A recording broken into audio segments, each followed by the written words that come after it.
Genesis Part 1 has just been released on Ark Survival Ascended, bringing in a boatload of new features, literally. There are new insane looking creatures, a vast amount of new terrain to explore, as well as of course giant ships with cannons. So as normal, I'm gonna spend the next 100 in-game days discovering exactly what this newly remastered map or simulation has to offer, since technically the entire map is the Genesis simulation, or just a fever dream in your head, whichever you prefer. And I'm gonna do my best to complete as many missions as possible, fight the final boss of the map, the Master Controller, and then finally give my review on the map as I play through it and compare to the Genesis that we all know and either hate or love back on Ark Survival Evolved. And I've got some big expectations for this map considering how much Wildcard has been hyping it up. Finally, I'm gonna shoot for the stars here. If we can hit 30,000 likes on this video, I will send Kipper to each one of your houses to personally thank you. Speaking of Kipper, if I don't find an X-Otter I can tame and name Kipper, I will be leaving a negative review on Genesis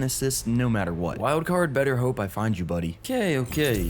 What do I name myself? Simulated Grantee. I don't know, that's the best I got for this. Oh, no, better idea. This update's all about the ocean. Pirate Grantee. There we go. Ooh, what is this? So you can either spawn in the ocean or on the rest of Genesis, but isn't the ocean part of Genesis? Well, I know the ocean's huge. I think we have to spawn in the ocean, and it's the only easy place.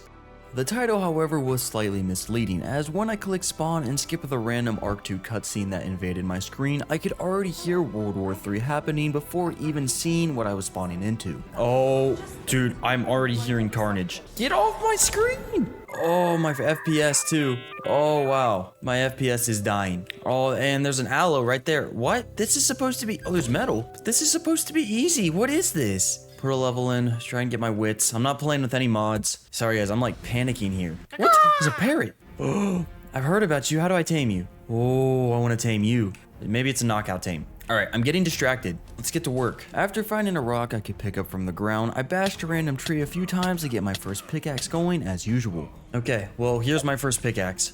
With the pickaxe, I got a little bit of flint for a hatchet, which I then could put to use straight away as a couple of stegos actually managed to mess up that aloe that I just saw. Yes! It's dead right here. Good job, stegos. Good job. Oh! Hold on, why am I swimming so quick? Oh, I think I do remember you swim quicker on Genesis. It's just because the ocean so... Oh, there's jellyfish! So normally I would be... Well, I did panic that there were jellyfish, but honestly, I need to kill those. I need to get the biotoxin that they drop. Oh, look at that lighthouse with colors going on over there. Dude, I'm getting like overstimulated, but in the best way possible. This is so sick. All right, I've got the hide. Get out the water. I ventured into the Ingram page to get a few essentials unlocked while the wild parrot continued circling around me for some reason. Okay, anyway, as I was saying, I need to kill those jellyfish and I need to harvest their biotoxin. And the reason I need to do that is because you can use biotoxin to more effectively tame a paleo octopus, which is something that's probably going to be on the thumbnail of this video that you clicked on, because it's so cool looking. And I really want to tame one of them like as soon as possible, because I did a little bit of research before I started making this video, because I wasn't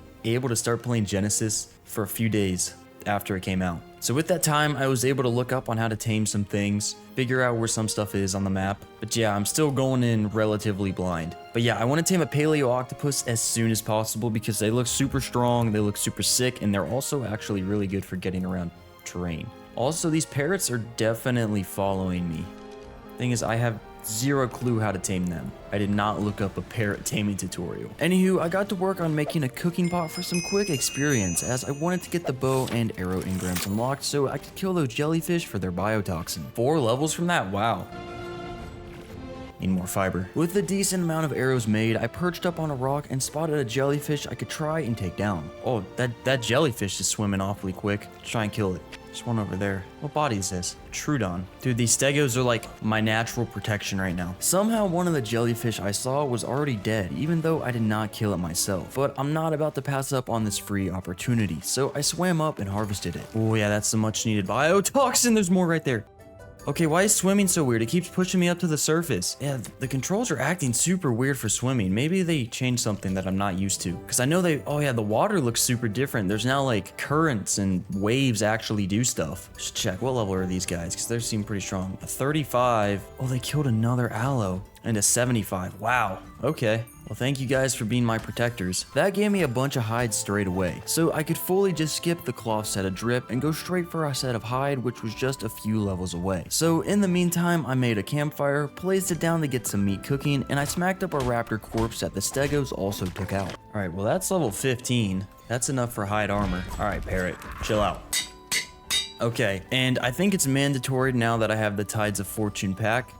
It's mandatory I put on some pirate skins. Boy, am I dripped out. We are ready to survive the Genesis nightmare. I'd really like to see if I can still take out these other jellyfish. I don't understand why I keep swimming up to the surface. Okay, they're coming this way. They're coming this way. I swam back to try and get some shots on them, but that didn't really work. So it looked like the 49 biotoxin I had is all I'm getting for now. Ooh, so what are these new icons? Oh, skill tree. Oh, there's different skill trees. The Lost Colony, Tides of Fortune, as well as Dragantopia, which they don't even spawn on this map. I'll get into these things in a later video. Whoa. Okay, so these gotta be for upgrading your boats. Okay, that's cool. I definitely want to build a big ship in this video. Oh, there's an Anki. Hold on. This could be a good early game tame. Level 75? This could actually be great for metal. There's some metal nodes right there. If I can kill this and get it to harvest metal straight away. Oh, we'd have big metal stonks. I did have a bunch of raw meat in my inventory that was about to spoil, so I split it up and farmed up a thatch foundation and then a mortar and pestle so I could actually cook up narcotics. Thing is actually just getting more narco berries now. That's the issue. Is there any maybe a parasaur around here? Oh, there's another Anki. What level are you? That's a 75. Then which one's this? 55. Oh, a Dodic as well? These are some really good farming dinos super close by. Another Anki. Wow. There's one of the Tide Pup things. 135 Anki. I got a 10. Oh, wow. There's a lot of the Tide Pup things. Okay, I think how you tame these things is you take damage and then they can actually heal you and then you like feed them meat.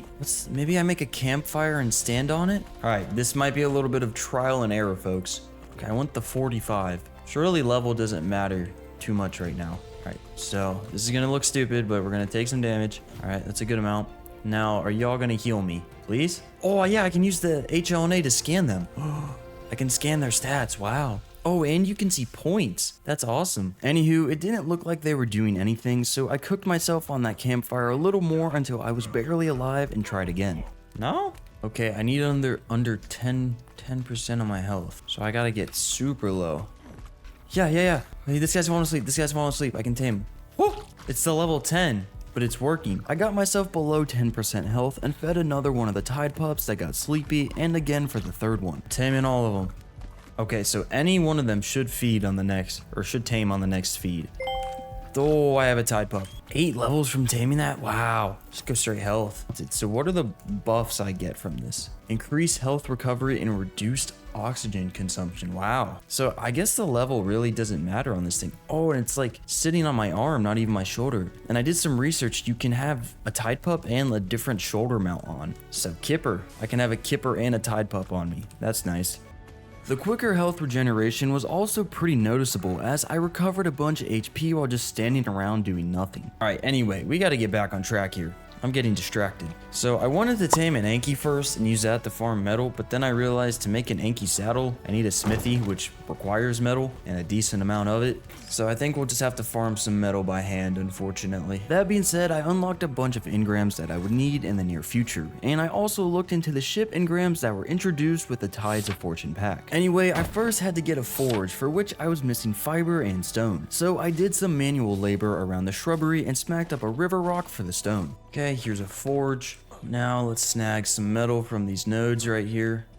Should also be farming narcotics while I've got this double XP going. Oh man, you know what I forgot is on this map? Bloodstalkers. And those guys are the movement kings. Oh dude, why am I even farming? I forgot missions are on this map and you get crazy loot from missions. Why am I farming? So these like racing missions, they'll give you some good early game loot, if I remember correctly from the old Genesis. I tracked one of the mission terminals, which was pretty far from where I currently was situated. So the plan turned into making a raft and setting out towards the terminal. I think that's a plan. I'll also get some metal smelting just in case. I wonder if they made mission loot grindable. If they did, that's gonna be crazy, because if y'all saw my last video on the Atlantis modded map, I finally made myself a grinder, and I saw that it was well worth it, so thank you for suggesting that in the comments down below. Anywho, back to making the raft. I whacked up a few trees before crafting it and getting a ton of levels since my double XP buff was still active. Just put them all into weight. Okay.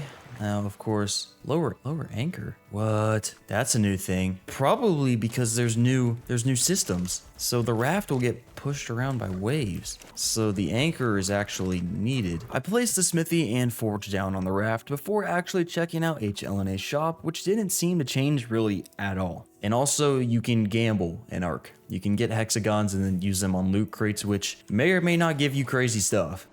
I will definitely be doing that in this video. I will definitely be gambling in Ark. Anyway, as I was saying, the sea has been redesigned so you can kind of see my raft getting knocked around by waves now. Super cool feature. I love it. The ocean biome itself got a complete redesign from the old Genesis. It is no longer now just some random pillars. Instead, it's an actual massive ocean, bigger than the entirety of the island map. Man, this ocean's huge. I barely even sailed on it. Is that one of those giant turtles? A megachelon, I think it is, that you can build on the back of? That's gotta be. Or that's just a rock. Very well could just be a rock. Okay, after closer inspection, I can see it right now. That is in fact just a rock. I was coming up on the wave ray mission, but I also realized my forge was just sitting there idle. So I quickly fixed that by throwing the metal I had into it. Alright, here is the mission dispatcher, which is, pretty much where you just start the mission. I started off with Gamma, of course, and I was soon strapped to a manta. Then once the countdown hit 0, I was let loose, and I had to follow the arrow above me and hit these blue rings. You also gotta make sure to go through these yellow rings, which boost your speed by a bunch. I'm just running into stuff in the water, man. This is getting hard. Okay, I think I'm on track. It was sort of hard to see where I was going due to all the speed effects and the fog, but I followed the arrow to the best of my ability as day 3 rolled around. Was this the end? Oh yeah, this is the end. This is the end. I got it. Okay, I did it. I did it in the time. First place because I'm the only one going. Oh yeah. Here we go. I got a bunch of levels, some armor, and hexagons. The loot from the mission was unfortunately not grindable, but it was still some very decent armor to start off with, especially since I barely had to do anything to get it. Anyway, I of course put the pirate drip back on before trying the same mission, but on beta difficulty this time. This should give better loot as long as I complete it, as well as more hexagons. Okay, I completed beta. Let's see how many hexagons and loot I get now. Wow. Look at that loot. All right. Honestly, none of this is useful to me. The hexagons and XP is insane, dude. I'm just getting crazy levels every time. I stored the loot away into my smithy before giving Alpha a try as well. Okay, I've got to be dialed in on this. I think I have 30 seconds less than I did on beta.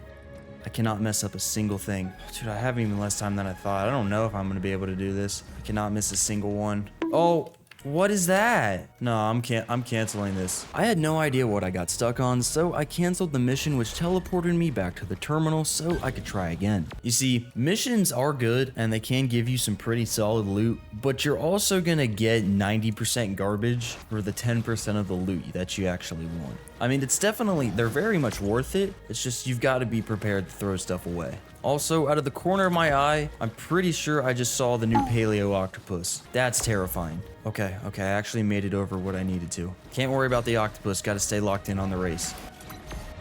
Oh, what? Dude, okay. Alpha is stupid. I can't do this. I'll give it one more try. I can do it. Okay.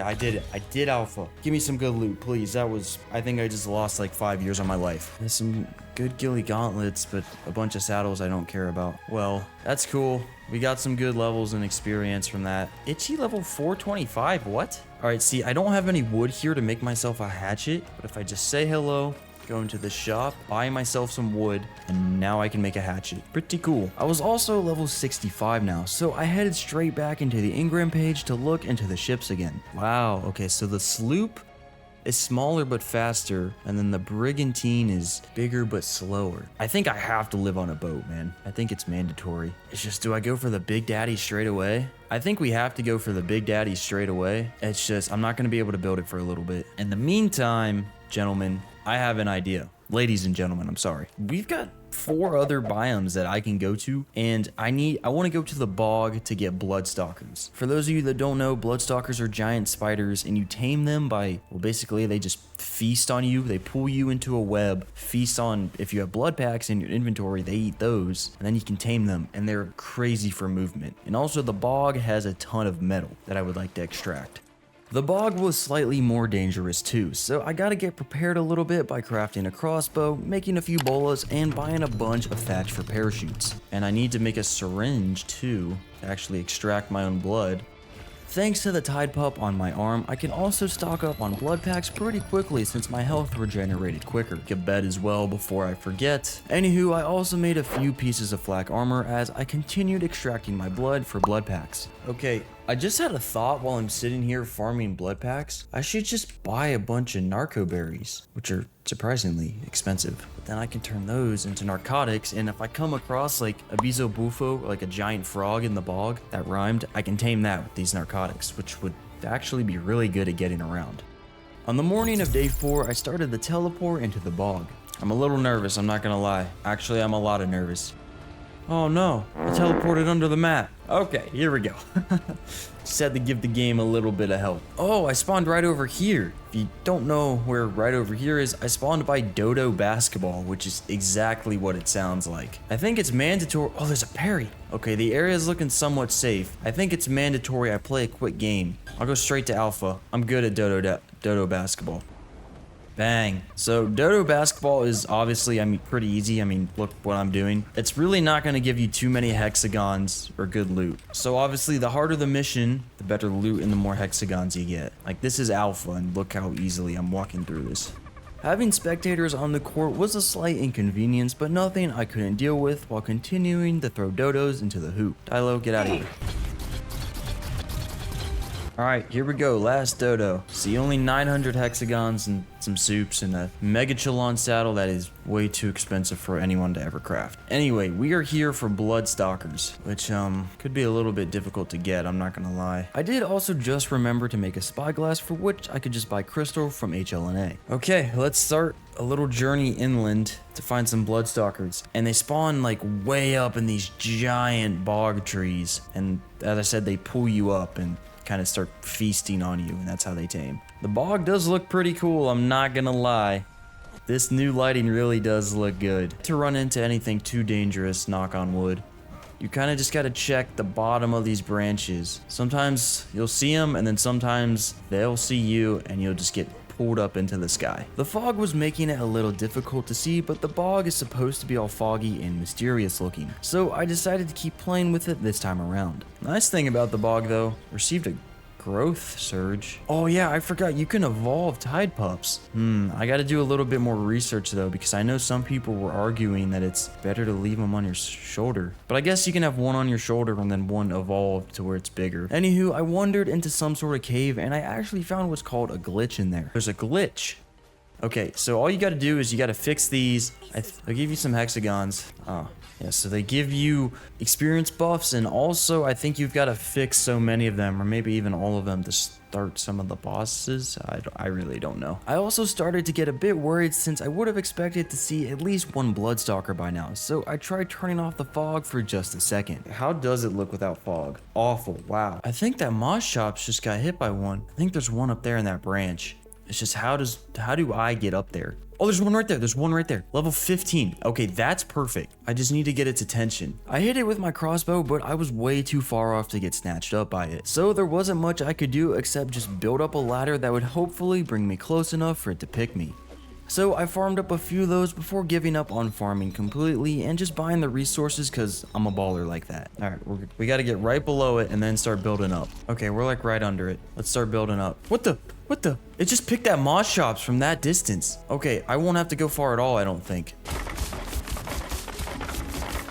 Getting really close to it. All right, I'm gonna cancel the queue. What I'm gonna do is I'm gonna jump off. Oh, there's another Bloodstalker literally right there. I'm gonna jump off, hit a parachute, and then hopefully it'll see me and grab me. Yes, it's got me. All right, it's reeling me in. I've got blood packs on me. It should just start eating the blood packs and taming. Yes, we got it. Okay, that ate a lot more blood packs than I thought it would, but we have one. And yeah, okay, now I can already see a bunch more. All right, so I need to figure out how to get more blood packs because I want to tame a higher level, obviously. And also, these things don't tame out super great. You're supposed to feed them tames and then tame them yourself, and you'll get a higher taming percentage. While I was trying to harvest some blood from the wild moss chops, I got grabbed by another bloodstalker, so I started swinging to set myself free. Alright, it's just killing this poor guy. I'm not even getting blood packs. I thought this would give me some.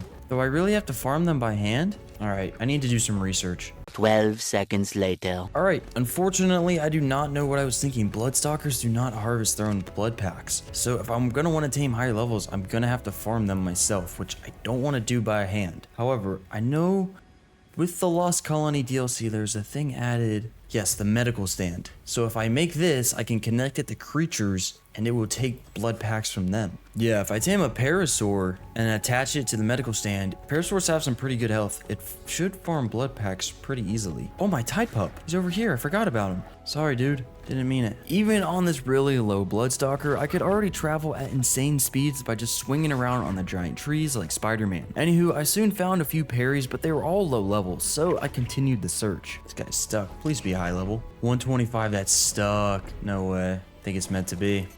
I also just now realized I need cryopods. Fortunately for me though, HLNA had plenty of those in stock, and they only cost about 500 hexagons, so I bought a couple.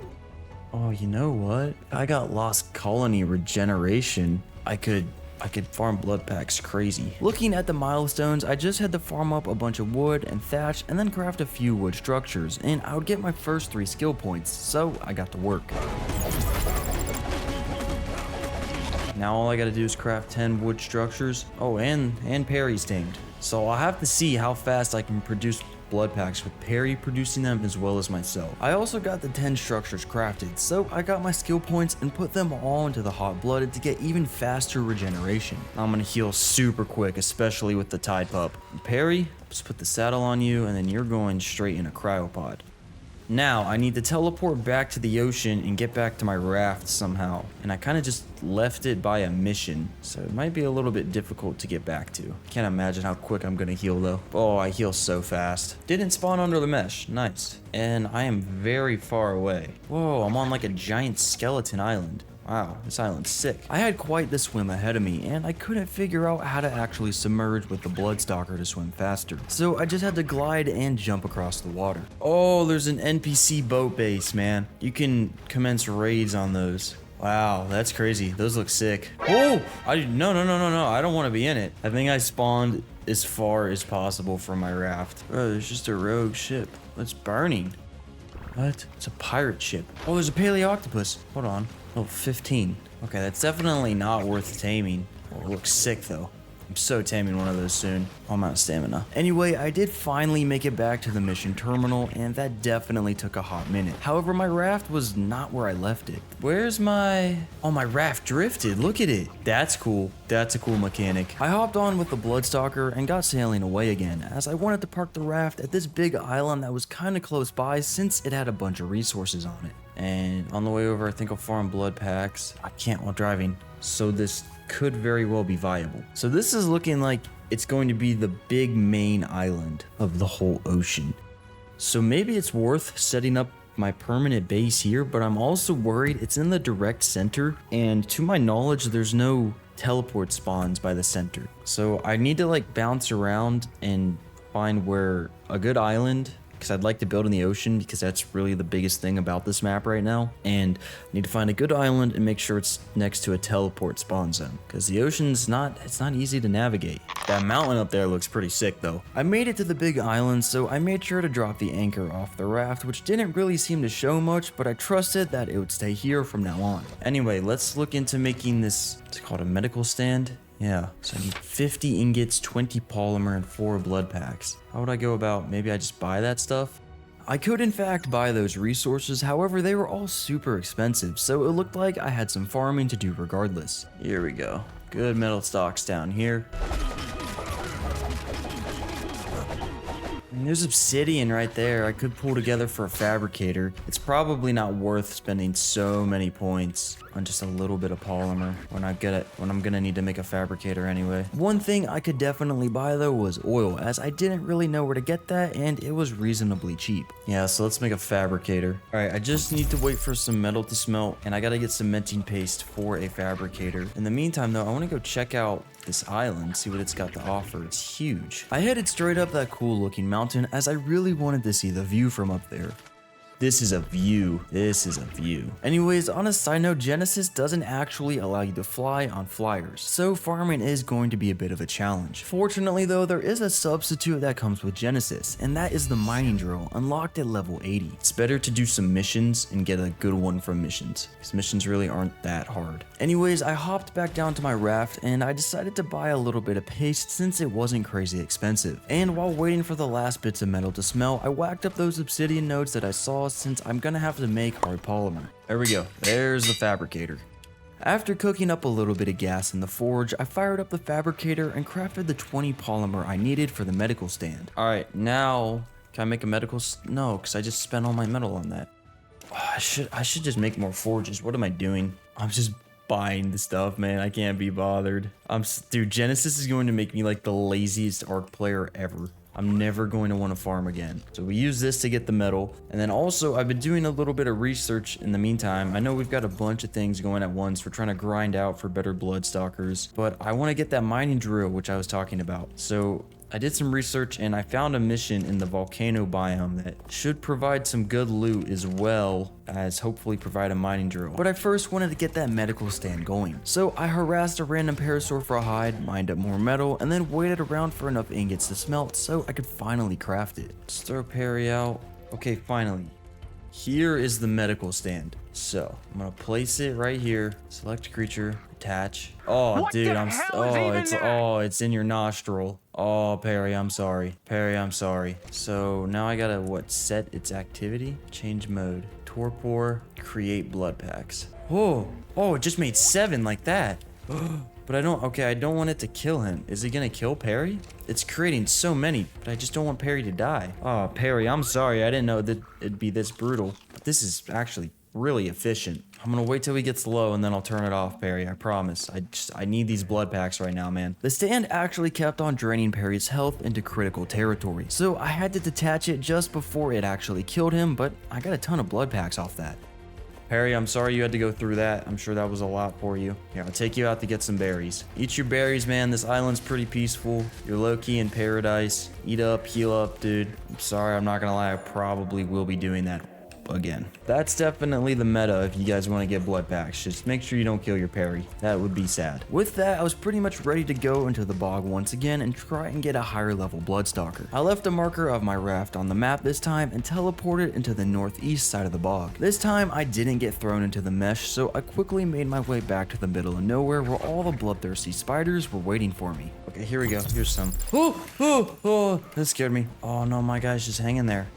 Well, this just taught me that I probably want my bloodstalker to be following me in case I get yoinked off and thrown around. Really? Level 5? You did not just steal blood packs. I had to climb this branch to whistle my bloodstalker back down to me, and I got a solid few seconds on him before getting snatched again. Alright, I just gotta buy more parachutes. Or stuff to craft parachutes, I should say. No. Stop. Anyways, I continued scouting and I soon found a level 140 stalker. So I parked right beneath it before getting picked up and letting it reel me in to tame it. Wow, it's eating a lot.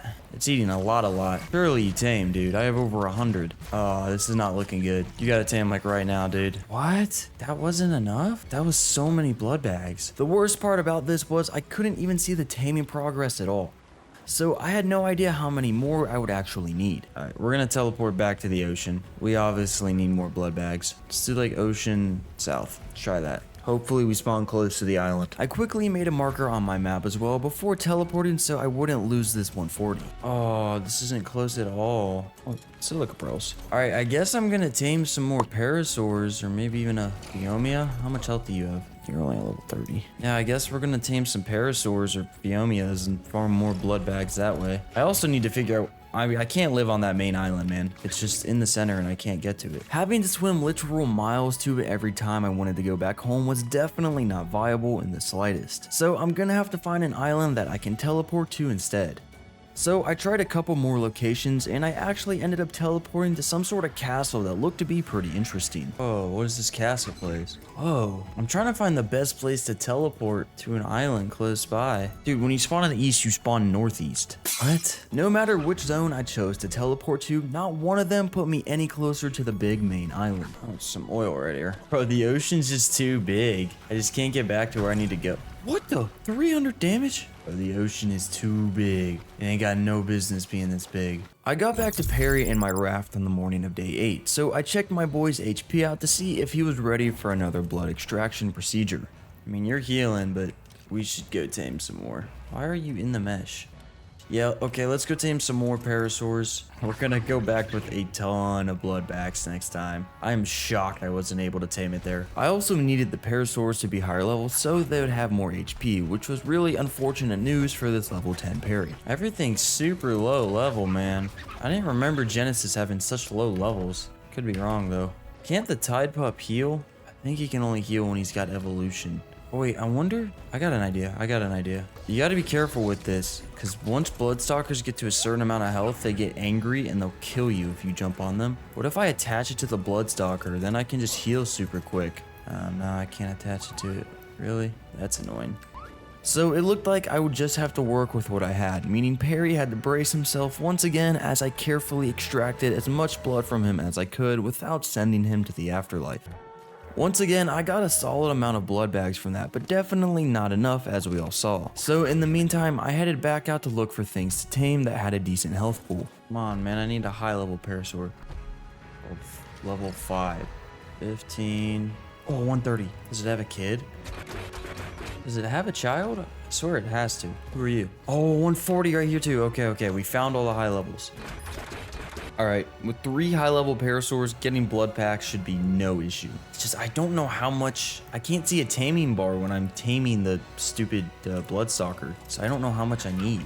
I waited until the parasaurs woke up so I could cryo them and then bring them back to my medical station, which I'm sure they would get accustomed to pretty quickly. Can I only do one at a time? Yeah, I can only do one at a time, okay. That's right, we're generating blood packs at a very good rate now. Alright, detach from that dude. It's attached to this guy now. All the blood packs, man. Alright, I have over 350 blood bags now. This should be more than enough. That being said, I teleported back into the bog and made my way back over to that 140 Bloodstalker I had marked previously. Oh no, why'd you fall? You're the one I gotta tame. Oh, it's just straight tweaking. It might be cooked, bro. I might not be able to tame. Okay, it's got me. Oh wait, I can see the taming bar now. Okay, we've got it. See, this is so much better straight off the bat. So we'll put this guy away. Now I definitely have enough blood bags to tame another, now that I know that. So this is a female. I'd like to tame a male, high level male. Speaking of, I had to do roughly 40 seconds of searching before I actually found exactly that, a high level male Bloodstalker. Oh, male 130. No way. Hey man, how are you? You grabbed me? Thank you. Oh, you just dropped me, dude. I made my way back up to the stalker to get grabbed yet again, and this time I got reeled all the way in, so I could start the taming process. Ugh, look at my character. Gross. Not even worried, man. Not even worried. Bang, just like that. See, now this is where we go back to base and breed out a baby. Okay, where'd my other guy go? Hello. Oh, hello. I teleported back into the ocean, and I once again had the privilege of slowly swimming across an entire map just to get to my base. Okay, let's breed up these Bloodstalkers. Getting an imprinted one would just be super nice. The male stalker had way better stats, so I was hoping to get all of them from him. Alright, and I also would like to repair my flak. And I'd like to make another set of flak because there's a new mission that I want to do that I haven't done yet. And I need some flak just in case my armor does in fact break. The egg was too cold to incubate on the beach, so I brought it over on the raft and I lit up a couple of my forges to warm it up a bit. Oh, it's incubating. Nice, nice. Alright, I'll probably raise it no matter what because the stats aren't too crazy far off, and it would just be nice to have an imprinted Bloodstalker ASAP. Bang. I think he got most of the good stats. Yeah, it looks pretty solid to me. I also killed a couple of dodos for some raw meat to feed the baby stalker. This gal will raise pretty quick. Make sure to get imprint on her and she'll be super strong. Should probably give her a name as well. Spooter. Cooked meat, perfect. I can do that. Nice. Those are some good looking stats. All right, we'll leave her to raise. I'm gonna take this flak and we're going to the bog. And you might be asking, what do you want to do in the bog? I want to do that mission that I was just talking about. It's called the bog beatdown. Basically, you're just in an arena fighting a bunch of waves of dinos that come after you. And apparently, even on Gamma, you can get some pretty good loot from it. And I might even be able to do beta. And some of that loot you can potentially get is a mining drill as well as some good armor. I'm really just focused on the mining drill. Mining drill would be great. Once I get a mining drill, I want to set up a permanent base with a ton of forges, and it's just going to make farming so much easier. I teleported pretty close to where I thought the mission terminal was, so I made my way over, crowed my Bloodstalker, and fixed the glitch that I found. Oh, I'm in the wrong spot. Alright, it's under this blue spire. That's where bog beatdown is. Okay, now you can go in the cryopod. Okay, so first we're just gonna start with Gamma, even though I might be able to do beta. So basically, I have to just go full Doomslayer on everything nasty that spawns in the bog. Okay, and there's not really much of a strategy to this, except I'm going to be using primarily melee weapons. And also, I am playing, Gamma, so the damage is gonna be crazy on this. I'm one-tapping everything. So you got to do 5 waves, and then on the 5th wave, I think there is a Broodmother boss. For the 2nd wave, I got the option to upgrade to a Flaming Spear, so I grabbed that and threw it right up the Wyvern's cranium. None of these creatures were really doing anything to me except the frogs that kept pushing me back every time they licked me. But even they were no match for my Flaming Spear, so wave 2 ended as quick as wave 1 did. Maybe some stimulants wouldn't have been a bad idea. My torpor is slowly going up. Wave 3 sent a bunch of herbivores my way, so that was a walk in the park as well. Alright, that's the next wave done. So I think in this next one, I think there's a flamethrower I can pick up, and that's pretty OP. Okay, yeah, here's a flamethrower. As I expected, the flamethrower was pretty strong at keeping things away and killing anything that tried to get me. And for some reason my torpor was still rising, but it was also wave number 5 and the Broodmother ended up appearing. So I just had to kill everything before I got knocked out. Hold up, this could be the last wave. No! What? Dude, are you serious? They're just never gonna kill me. What happens if I log out? Oh, I'm still knocked out, but the mission's over. I'm gonna have to redo that whole thing now. I totally had that if I just didn't get knocked out. I just need to have some stimulants. I bought a bunch of stim berries from HLNA's shop and started the mission again. This time actually prepared to beat it without taking a nap on the last wave. All right, head on a swivel. I'm not trying to take any torpor this time. Yeah, stim berries are keeping me good. See, I'm not even taking any torpor this time. I don't know what happened last time. As day 10 rolled around, so did the final wave, and the Broodmother pulled up on me once again. You have infinite stamina. I'm just not realizing that as well. All right. I'm gonna take this crossbow. Hear me out. Get the damage boost. There we go. Bang. Woo. Yeah, look at that loot, man. This loot's good. No mining drill, unfortunately. But if we run this a few times, this could be solid. I dropped the stuff that I would never need and put on the better armor I got before trying to do the beta bog beatdown as well. Surely we do beta. I might just get walked. The difference in damage was apparent to me straight off the bat, as I no longer one-shot things, meaning they could quickly group up on me and hit me a ton. Things just take longer to die. Ooh. Alright. No beta. These insect swarms were pretty annoying to deal with too, but anyway, it looked like Gamma was all that I could do at the moment, so I started that up again and got to work.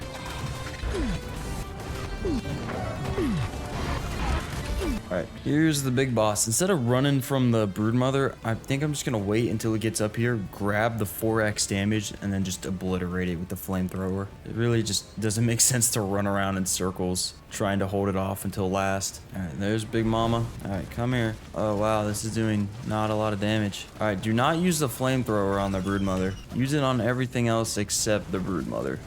Did I get it? Tech helmet? Can't even wear that. Flak helmet, some fur, AKs, rocket launchers. Such a shame this stuff isn't grindable. I don't know, I just kind of want to keep doing this until I get the mining drill, man. It's not like this really takes much resources, it's just time. Maybe we'll just do it for all of today, day 10. And we'll see where it gets us. Alright, I got an idea now. Maybe I just grab the crossbow first, the flaming crossbow, and then shoot the Broodmother instantly, and then kill everything else. As planned, I then picked up the flamethrower and set everything else on fire, quickly clearing the arena out of all the critters and completing the mission yet again. Bang, please give me a mining drill. No, like 3 tech helmets? No mining drill. A whip? I'll take a whip. Well, I'll do like one more. No mining drill just yet. No mining drill. Unfortunate, man. Just look at all this stuff you can get, though. I threw my Bloodstalker back out on day 11, and I looked into the Ingram page to see that I was actually a high enough level now just to craft a primitive mining drill. Well, I'm high enough level to make a mining drill, just look how expensive they are. I'd rather just continue to do missions for them. Let me make like a storage box, and I'm just gonna start putting this stuff away, and I'm doing this mission until I get a mining drill, bro. I wanted to make some sort of a little outpost here where I could repair my stuff and store the unnecessary loot away. So I made a thatch foundation and a storage box, bought a bunch of resources from HLNA, and got a couple of forges going as well as a smithy. Alright, I need to get some metal to get cooking in these forges. Oh, here we go. Like, I know you guys might be thinking, like, Grant, why are you this hellbent on getting a mining drill? I promise, guys, it's going to be worth it. It's going to make farming so much easier. I just have to grind missions to get it. And crafting one's not worth it. The primitive ones really aren't that good. I lit both of the forges to start cooking before going out to get even more metal, and I then repaired my armor. Well, call me stupid. I'm doing all this preparation just for me to see another video while I'm waiting here for metal to smelt on an even better way to get mining drills. It's the rufflesome feather missions in the Arctic, which you gotta hunt down a big Yeti. So that's unfortunate. So I need to go back to base. I think it's about time we move our base. Maybe we set up something a little bit more permanent. I need something that can actually kill a brute Yeti. So I think we might try and tame pyromanes. Pyromanes spawn in the lava biome, and they're obviously pretty easy to tame, and they're very strong. But I do need a pyromane to keep myself warm, as the Arctic is obviously very cold. Alright, time to get back to my base that's in the middle of the ocean. I'm definitely moving it. Here's my base. Oh yeah, and my imprinted Bloodstalker should be grown up. Yeah, here it is. Spooter. Spooter was on really low health, so obviously I didn't really want to hop on and get killed. So instead, I crowed him and threw him out again to see what the stalkers being on low health actually looks like. Okay, so I'm gonna use this as a good example. You guys see how the Bloodstalker's moving around so aggressively compared to my other ones, which are kind of just standing still? This means if you hop on it, it's gonna kill you. It's gonna suck your blood to try and get its health back up. So yeah, not the time to hop on this thing. Anyhow, I bought a few more cryopods from HLNA, and I crafted another storage box for the loot that I got. I then picked up the medical stand as well and cryoed Perry, my stalkers, and I kind of just left the other 2 parasaurs since I wouldn't really need them anymore. Alright, now I need to get some meat to heal up Spooter. Back at the raft, I deployed Spooter on top so she could heal up, as I wanted to take her on a little test drive before setting sail on the 7 seas. One giant sea simulation? Oh, I think she might be good. She's not moving around so crazy. Yeah, she's good. I think it's got to be a little above a third health, and if it's below that, it's just going to start eating you. I picked a few random inhabitants to heal her up even more, and once she had a decent amount of HP, I made my way back to the raft to head out.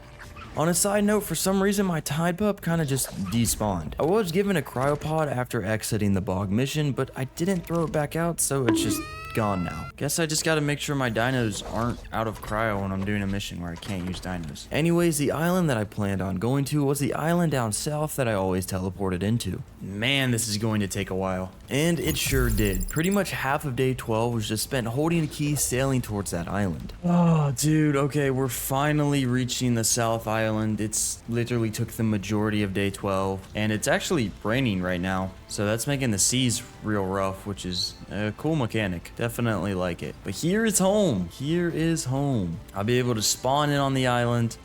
I'll be nice and close to base. It'll be perfect. There's a Mega Raptor on this beach though. That's not perfect. Hopefully those stegos can deal with it. It looks like they are. Nice. I docked the raft near the beach again and dropped the anchor so it wouldn't leave me on its own. The next step, of course, was to go into the volcanic biome and get myself a pyromane. So I grabbed some of the ghillie armor that I had from the missions and crafted up a pike, as I would need to hit the pyromanes a bunch so I could get on them. So I know a lot of people don't care to use pyromanes because they are a paid creature, but honestly, I know they're paid and I really don't like the idea of that, but I think they're super cool and they're in the game, so I'm gonna use them. Just wish they weren't behind a paywall. But anyway, with that said, let's teleport over to the volcano for the first time.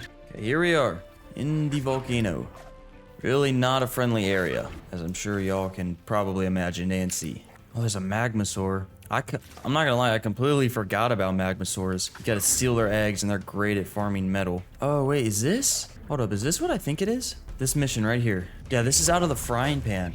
Oh, this mission you just gotta bounce around and collect stuff. But if you do, or when you do, you get some good loot. I know I'm getting distracted. I wanna try it on alpha real quick. Cause I know I could, like, you can do this relatively easily. I mean, look at the timer, especially now that I have a Bloodstalker. So yeah, you just gotta go around and collect like some blue orbs, which are right there. This lava is actually kind of evil. Oh no. Okay, well, I'm dead.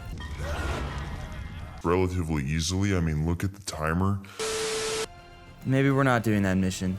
Oh man. All right, well, I'll just take one of my Bloodstalkers, get back to my stuff. I guess we're not doing that mission right now. I teleported back into the volcano on day 13, and I got back to my stuff just in time as a thorny dragon was strolling up on Spooter. All right, I guess time to just start swinging around the volcano. I did find a pyromane straight away, but it was only a level 5, so definitely not worth taming. Here we go. 95. See, that's not bad. That could be worth a tame. It's just there's no water to lead them into around here. You gotta extinguish them before you can damage them and start taming them. All right, I just did a little bit of research, and I actually came across a really good idea. You can use these things called extinguisher grenades. And those will put out the pyromanes, and then you can do the damage you need to hop on. So how do I make an extinguisher grenade? Oh, they're not expensive at all. Just make them at a fabricator. Okay, we'll just go back to the ocean. It's really not a hassle to go back to base now since I can spawn so close. And we'll make some extinguisher grenades. We'll come back, and then once we find a good pyromane, that will make life easier. Also, I wouldn't mind taming another tide pup if I can find one. Bunch of metal and resources over here. All I want is a mining drill. All this for a mining drill so I can start farming and put together a giant boat that I can live on and sail off into the sunset with Kipper. It'll be worth it. All this work will be worth it, I hope. I did have to buy a little flint, but I could cook up a few extinguisher grenades straight away. Bet. All right, back to the volcano.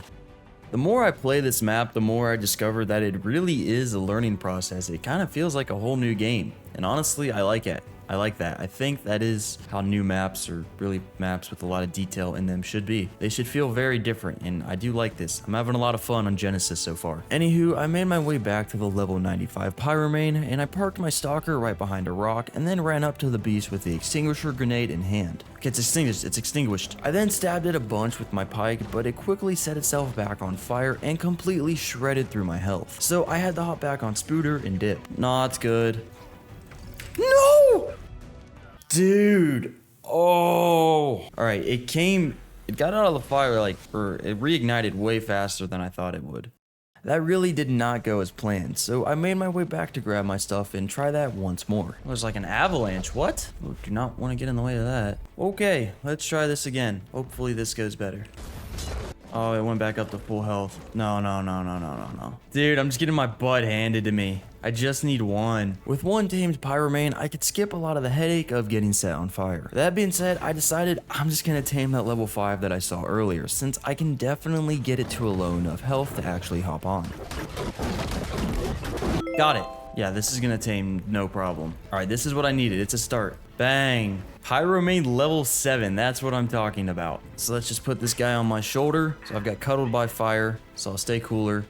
Let's go back to base, we'll make some more armor, make some more extinguisher grenades, and then we'll start taming higher levels. Back at the raft, I repaired my armor and farmed up some new extinguisher grenades, and then grabbed some bolas since that would make my life a lot easier when actually hitting the pyromanes. Alright, 9 extinguisher grenades, and we have a pyromane. Now, let's just get a tide pup, and then we'll be fully ready to go and tame better pyromanes. But first, I wanted to get another tide pup on my shoulder, so on day 14, I headed out to another island here in the ocean that seemed to be bigger than my home island, so hopefully I could find some tide puppies there. Man, traveling like this really does suck. I really need to tame one of those paleo octopus. Oh, here's one. Level 70? They usually spawn in packs. Okay, well, I need to make a campfire so I can lower my health.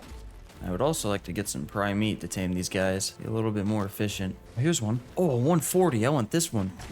With prime meat acquired, I made my way back to the campfire and sat on top of it for a minute to get my health nice and low for the tide pup to heal me. Oh, there's another one. Oh, this guy's trying to heal me in the mesh. I don't want these crappy ones.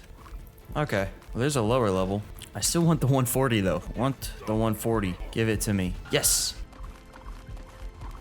Bang. All right, I'm gonna name it Toothless. It kind of looks like Toothless from, you know, a certain franchise that Wildcard is copying. But we got a Tide Pup back now, so we're healing really well, especially with the Lost Colony trait. Let's bring these guys back to base. Okay, now we should be good to go get ourselves a Pyromane.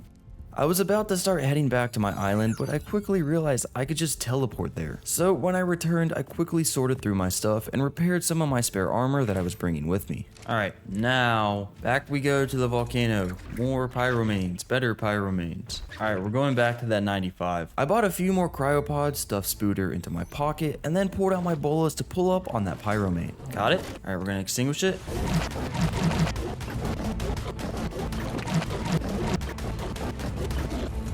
Perfect, dude. Dude, that X-Anki looks sick. Bang, dude. Another Pyromane just like that. So this one's obviously a lot stronger, but still not super strong. All right, let's continue to look for more. Total 140.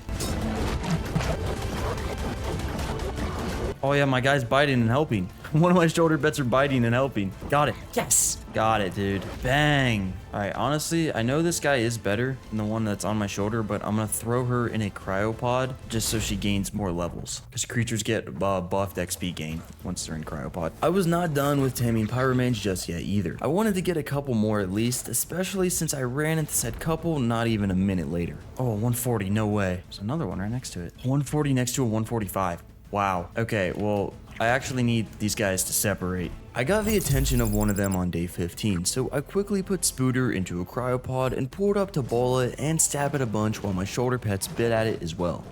Come on, boys, bite. Get him, get him, get him. He's about to get out of the bola any second, but we should have enough health down. Yes! Dude, we've cracked the code. We've cracked the code on how to tame these things. Okay, now I think I saw a bunch of dinos over here. Yup, perfect. Absolute perfect. We have cracked the code on Pyromane taming, ladies and gentlemen. We have cracked it. This one actually came out with 47 points into health, which is really good. Now, I just wanted to tame the other high level as well, and then I'd be pretty much set to go out and try that Ruffle Some Feathers mission. Stop fighting all this. 15 points into melee. Oh, wow. Oh, wow. You came for me sooner than I thought. Oh, no. We got a Thorny Dragon coming for us. You're not helping. I'm taming this Pyromane, whether you like it or not, Thorny Dragon. Yep. You're going to be the first to die to it now.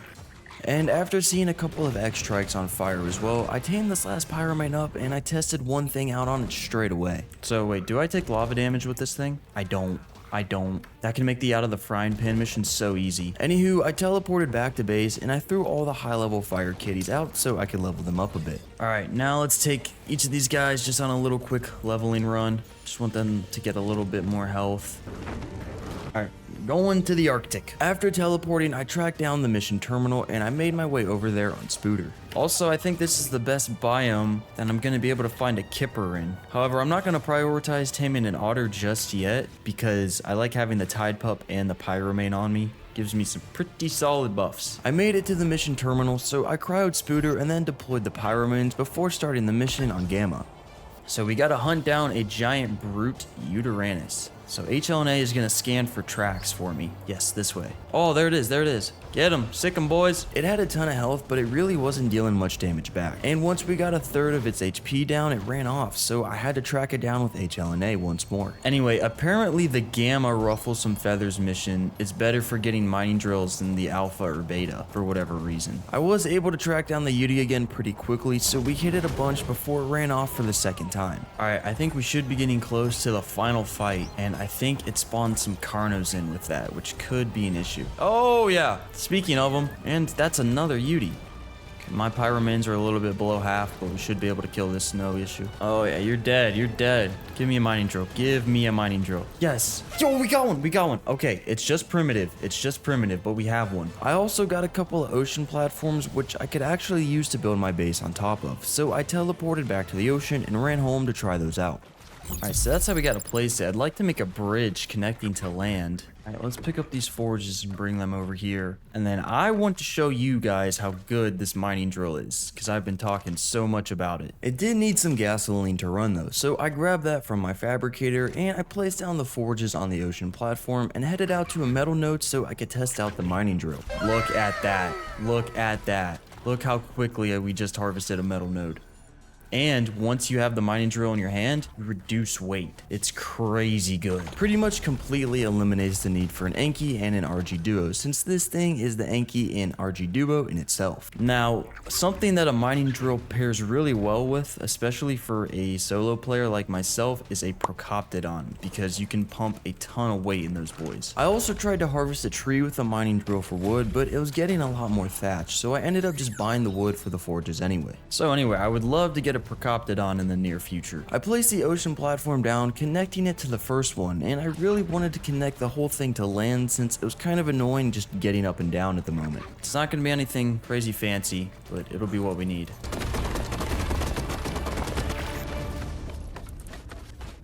I had a little bit of trouble with the pillar snap points, so I ended up having to build a few ramps leading down to the ocean and then have a separate little walkway from a different snap point. Oh, I got 3 skill points.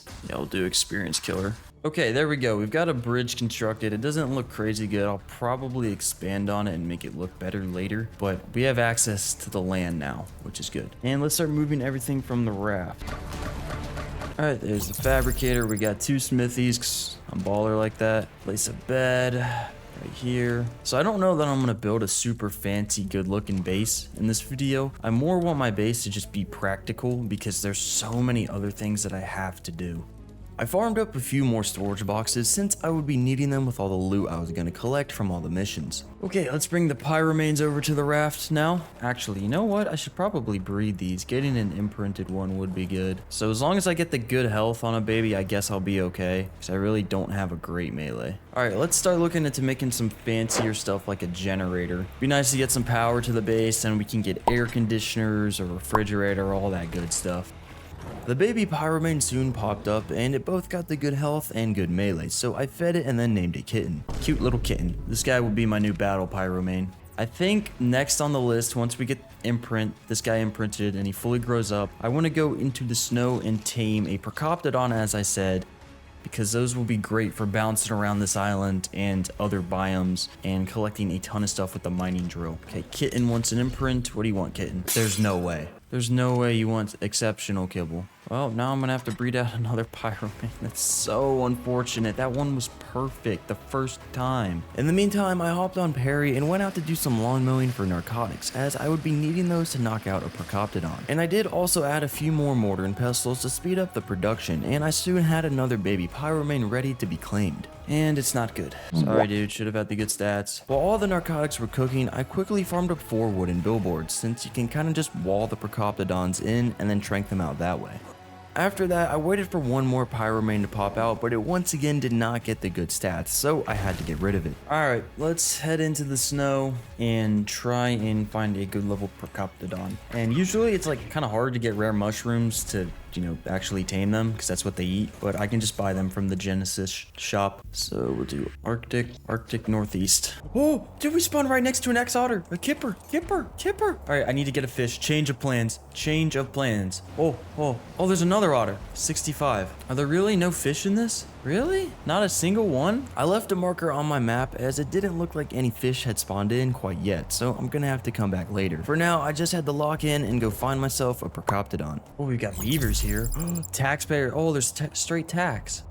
Okay, why am I tweaking out here? Oh, there's another otter. I dove under the ice and I finally found a fish I could kill and drag over to the otter. Oh, Kipper, I'm coming. Kipper. Yes. Sweet, man. All right, Kipper, you gotta go in cryopod right now, but I'll put you out back at base. And I guess I'm not cursed to give Genesis 1 a bad rating now that I actually found an otter. Found it on day 18. That's not bad at all. I also grabbed the paste from the beaver dam before getting back to the task at hand and actually finding a Procoptodon to tame. Oh, there's one right here. I swear I heard it bouncing around. Who are you? Oh, 135. I ended up placing the first billboard and grabbing the Procoptodon with my Bloodstalker web at the same time. And that actually turned out to work really well, as I could just hold it in place and slap the other billboards down as well. Alright, that didn't really work how I thought, but it worked.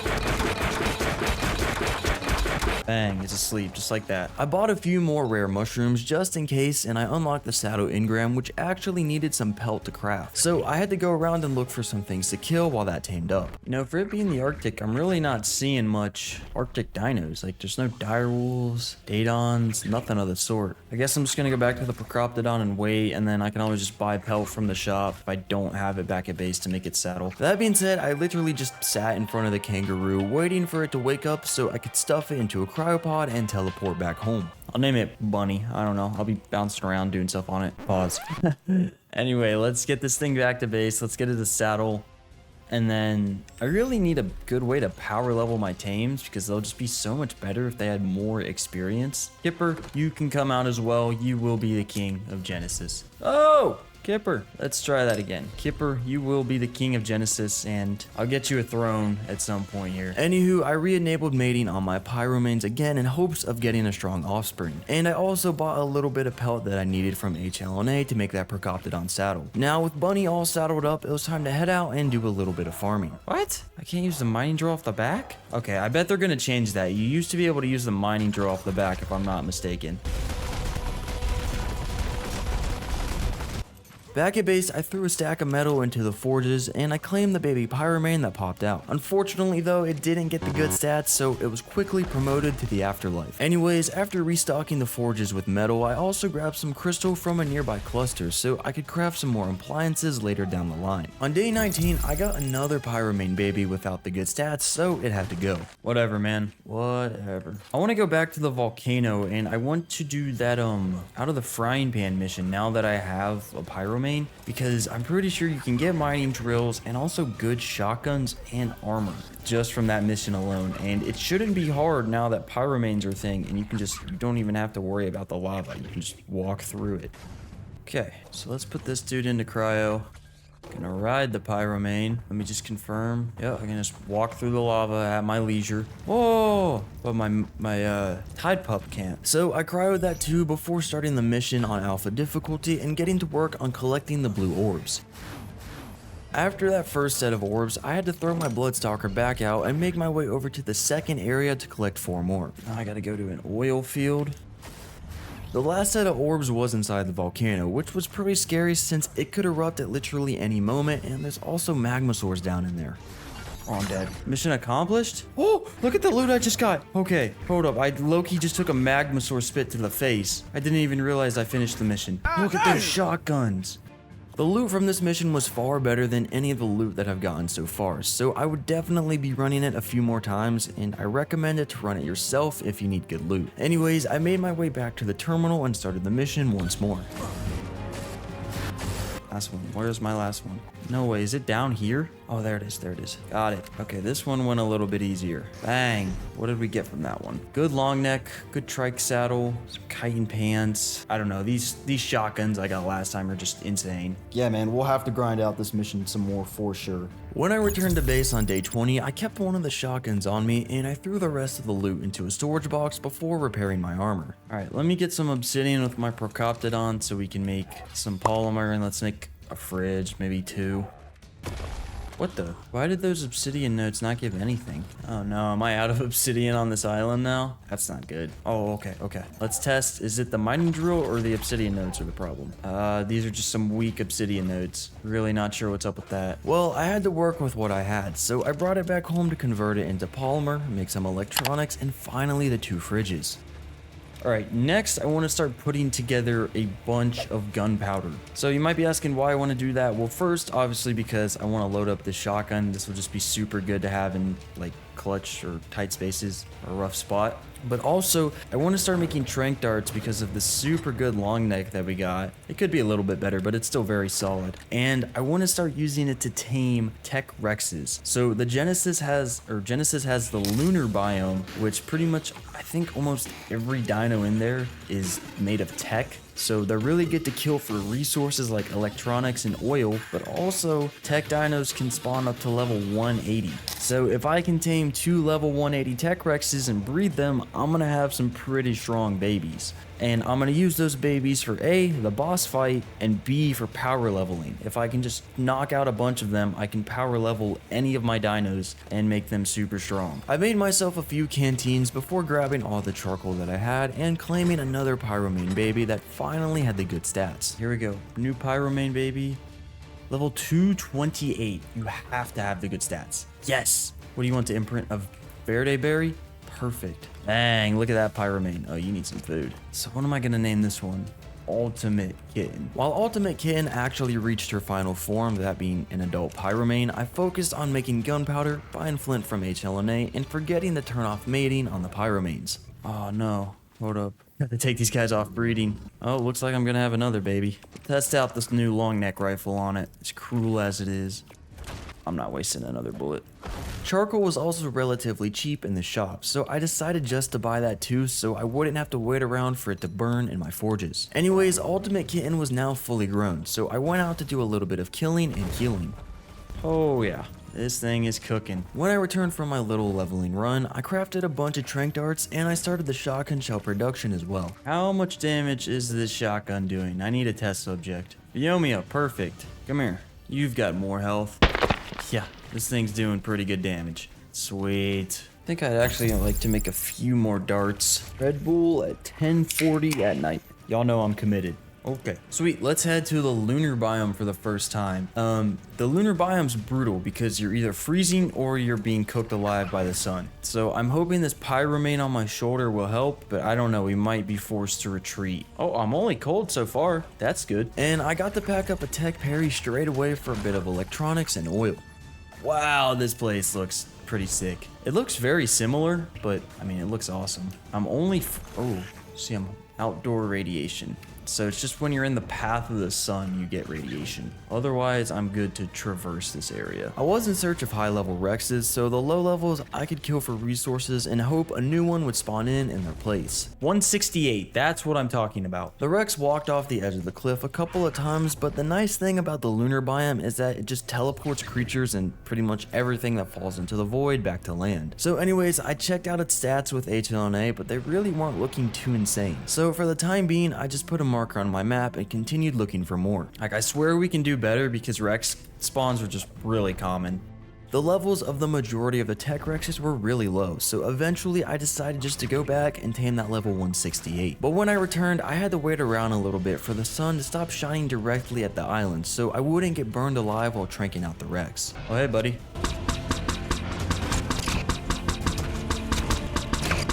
There you go. 168 knocked out. Can I buy prime meat from HLNA? No. Okay, I have to get prime meat from something else. Since every creature here was tech, I had to teleport into the bog to find something easy to kill there instead. Baby Iguanodon, perfect. There we go. Alright, back to Lunar North we go. This shotgun is so good. I will definitely be running that out of the frying pan mission a few more times to try and get an even better shotgun. I got 3 Ascended ones for my first run. It's just absurd. With my tech Rex fed, I waited around until it woke up tamed so I could take a gander at its stats. Bang, 251, 46 melee, 45 health, of course 51 into oxygen. So it's just okay. It's like, that's all it is. It's just okay. I feel like I can definitely get better stats. Let's keep looking. Dude, there's a 162 just floating right here. I watched it fall down into the void and get teleported, but I had no idea where it was, so I just fell right down with it so I would get teleported to it as well. Yup.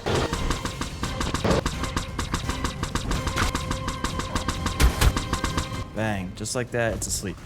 Once again, I teleported into the bog to get some prime meat, and after making my way back to the sleeping Rex, I fed it and waited around until it woke up. Alright, time to wait for this thing to tame. Who are you?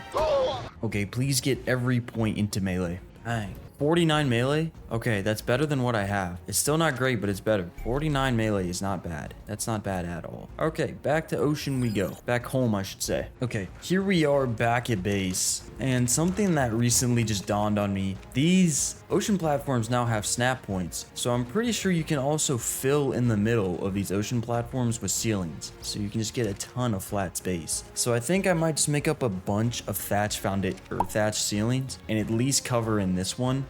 Maybe we'll put a skin on it so it doesn't look terrible. But that would just give me a lot more real estate to work with. Yo! Oh, it's a Mega Raptor. No, Perry, what are you? Perry, brother, you were asking to die.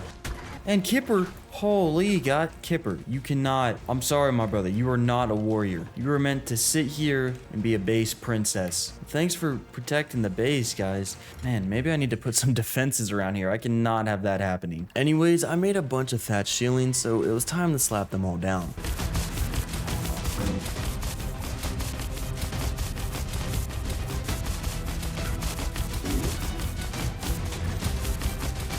Okay, sweet. That's all filled in. This gives us so much more real estate. Now, are there any structure cosmetics? Spanish colonial? I think that'll look better than just thatch. Bang. Okay. I mean, it doesn't look crazy good, but it doesn't look crazy bad. It's functional is what it is. That's the best way to put it. Anyways, I deployed my 2 Rexes and enabled mating on them before looking into making some ACs. Yo, there's another Mega Raptor. What? Why are these things everywhere now? Alright, I really need a better way to get polymer. I know in the lunar caves, there's lunar caves that used to have Carcinos in them back on Ark Survival. Oh wait, this is gonna hatch. Bad health, but good melee. So I'd like to just kill these guys for levels. I think I'm gonna have to turn on PvP mode for that. So after a quick relog, I brought Bunny over to the Rexes and slowly packed them up for a ton of levels. Yeah, look at that. Wow, just straight in the weight, man.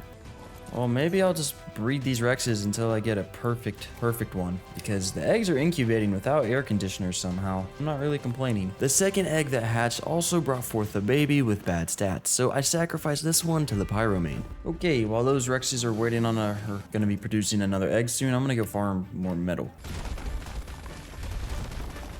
Oh, that Rex egg's too cold. Let's throw it over by these forges. Surely that'll get it incubated all right. Nope, now it's too hot, really. There you go. Come on, please be good. Dude, I can't get the good health for the life of me. Spooter, get you some more levels. 10k health and then melee. On day 24, I wanted to craft myself up a chainsaw to make wood farming a breeze, but I didn't have the polymer for it, and buying that from the shop was not worth it at all. So I'm gonna have to find a way to farm it myself. I did know of the lunar caves over in the lunar biome, and those had Carcinos in them over on ASE. So with that knowledge, I teleported over there to check them out. Where might a guy find a lunar cave? They're usually, or they were, back on ASE like in craters. So they're a little hard to spot. That looks like a lunar cave. It in fact was a lunar cave, but there were no crabs inside. I did however find some obsidian at least, so I smacked that up with my pickaxe for a very measly amount. Such low quantities of obsidian. Guess I'll just go back to base and craft the polymer myself. I had to buy a little bit of extra paste, and I farmed the obsidian nodes on my island before hatching the next Rex egg and actually getting a perfect baby.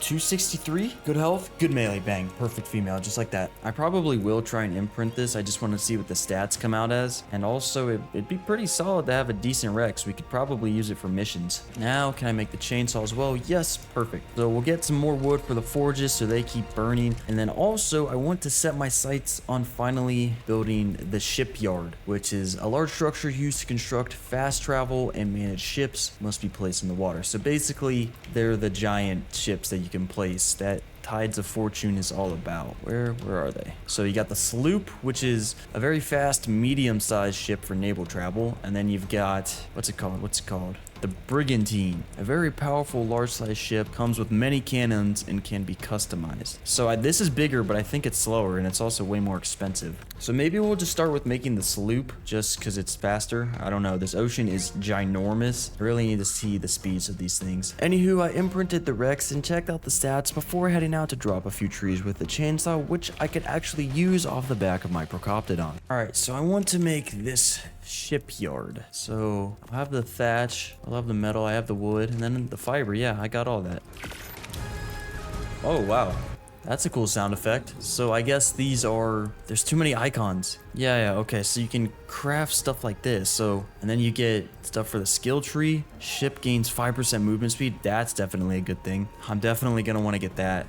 I can have my ship moving 15% faster. Anyways, whoa, this thing is massive. All right, well, obviously I want it facing out to the water. How is this obstructed? I couldn't really place it down with my current setup of ocean platforms as it needed to be deeper in the ocean, meaning I'm gonna have to move my entire base if I wanted the shipyard connected to it. I mean, I could move the whole base this way. Is it worth picking everything up? Very well could be. It's not that much stuff. Bunny had a ton of weight, so I kind of just transferred everything over to her and then moved my tames around and then brought the metal from the forges to the other ocean platform before picking up the first one. All right, okay. So now with that, we can go place it here. Now I need the shipyard. Bang, we've got a shipyard, folks. Oh, this is sick. This is pretty sick. See, it just looks so good snapped to the ocean platform. Oh yeah, so here's where you craft the boats. Man, can I can I put structures on this? Like, you can almost live on this thing. Yeah, you can. All right, well, we'll be living on this platform now just because it's closer to the shipyard. Let's place these thatch ceilings back down. With all the ceilings in place, I got to place my crafting stations and things back down as well. Got enough wood for the sloop, just metal with that. Okay, we can actually craft one of these. Let me get organized and then we're totally crafting this. Okay, yeah, let's craft this sloop. There we go. Here's the sloop. Oh, it just spawns in right here. Okay. So, okay, it's out of the water right now. That's cool. Oh, dude, this thing looks sick. This is so cool. Whoa. Oh, when you step on it, you get like navigations. Okay. I have no idea how to control this. I hopped on the steering wheel and I dropped the sloop into the ocean to test it out, and it was actually really fast. Okay, and look at all these controls on the right side of my screen. So how do I change direction? So it can change direction, you just gotta look the other way. Aim cannons? I have infinite cannonballs. Oh, wow, this is sick. I could also just press W to bring up the sails and stop moving. One thing I had to figure out though was how to actually park it back in the shipyard since the turning radius was pretty terrible. Oh no. Like, am I ever gonna be able to get in this again? Oh, that's cool, you can see the anchor going down. Bring it back up. Oh, I'm about to beach myself. Oh, coming in hot. Can I go backwards? How do I go backwards? I think I beached my boat. Well, that's not what I wanted to do. Oh, yeah, okay, you can slowly go backwards. Ever so slowly. I decided just to park the boat right next to the other ocean platform and leave it there as I was not going to try and park it in the shipyard again. Oh, I think it's like almost mandatory that I have to go try and do an attack mission, especially now that I know I've got infinite cannonballs. I think it's just gonna be boat fights though, man. So like, I'm not too concerned about fighting gear. Worst comes to worst though, I've got my pyromane on me, which is very strong. I'm only going for a gamma mission. Oh, dude, I forgot. You can like live in this thing. This is so cool. I really do want to make the bigger one now too and see how big that is. Anyways, I slowly backed out of there and headed out to look for a gamma mission. On day 26, I sailed a bit too close to a beta one, so a whole gang of pirate ships started chasing me. And they did not give up even after I left the mission area. They kept following me until I got out of render distance. Alright, we're coming up on the Gamma one. How this is going to go? Probably awful. Am I going to give it my best shot? Yes. Alright, enemy ships in sight. Oh, I'm about to beach myself. Oh, okay, I'm getting damaged, but I'm also damaging them. Wait, my boat's about to sink. Hold up, my boat's toast. Hold up, we gotta go. Why did my boat get destroyed so fast? Yeah, I'm leaving, man. I'm going back home. My boat's cooked. Maybe it's easier when you have a teammate that, like, you just steer and go around and they shoot the cannons and you're not doing both at the same time. I actually arrived right in the shipyard this time, and I dropped the anchor, which brought the sloop back up. I could also upgrade the ship's skill tree now, so I put the 3 points into hydrodynamic skill, which increases movement speed on the ship. Yeah, so how do I repair the ship? Yeah, honestly, I'm not sure how to repair it. I'm gonna leave this for the time being because I just got my butt handed to me. So I'd rather focus on something else that I'm a little bit better at, but I would definitely be revisiting these ship raids because they're pretty sick. I bought a few more cryopods and grabbed my pyromanes, as I wanted to go do the Ruffle Some Feathers mission again in hopes of getting a better mining drill. So I teleported back into the Arctic and made my way to the mission terminal and then deployed the fire kitties to get started. Let's do Ruffle Some Feathers, Gamma. Same thing as last time, y'all know what to expect. Maybe we'll get a better mining drill. Yeah, we're doing crazy damage, especially with my imprinted guy now. I did also get jumped by a random Cryolophosaurus, and it tanked quite a lot of hits before it died. Wow. That was low-key impressive. Anyways, I tracked the UD down for the final fight, and we packed it up to finish the mission once again. Got it. Okay, looks like you're only getting primitive mining drills from this, unfortunately. Oh, we got another ocean platform, though. That's nice. So we can connect our base back up. Okay, well, if I'm only getting primitive ones from this, I'm not really too interested in doing any more of this. So when I returned back home, I placed the ocean platform down, connecting my base to the bridge that I built earlier. And I did also get a wind turbine, so I placed that down and picked up my generator to save on gas. Sweet, we're connected to land once again. So I think what I would like to do next is something I'm pretty excited for. I would like to tame the paleo octopus. I have this biotoxin, and the way you tame them essentially is just you let them grab you and they kind of like bring you in to try and suffocate and eat you, and then you just shove biotoxin or narcotic down their throat, and that'll knock them out, and then you can just feed them prime meat. So yeah, let's head out and start looking for one of those. One issue I had was the fact that I couldn't submerge underwater with my bloodsuckers, so I actually had to dive down on foot. You can swim pretty fast in the ocean, so they're gonna spawn around these islands. I'd assume they'd be towards land, right? Oh, there's one right here. There's one right here. It's invisible. Oh, it's a 145. It's trying to camouflage. Oh, dude, I so wish I could bring my bloodstalker underwater. I don't know if they removed their ability to swim underwater or not. Look, there's a 145 literally right below my base. I just have no way of killing the stuff around it because like everything does aggro to the paleo octopus, and they're supposedly pretty strong, so I really want to tame one of these. Thinking, right, I have to do the motor boss, which is a giant underwater boss, but I'm only doing it on gamma, so it shouldn't be insanely hard. So I'm thinking, depending on how strong these paleo octopuses actually are, paleo octopi, I guess, is that the right word? Depending how strong they actually are, maybe I can make an army of them. I think that would be pretty sick. Anyways, I unlocked the scuba tank and flippers, and then crafted a couple of both and dove back down into the water. These megalodons are gonna cause issue. How am I supposed to dispatch these?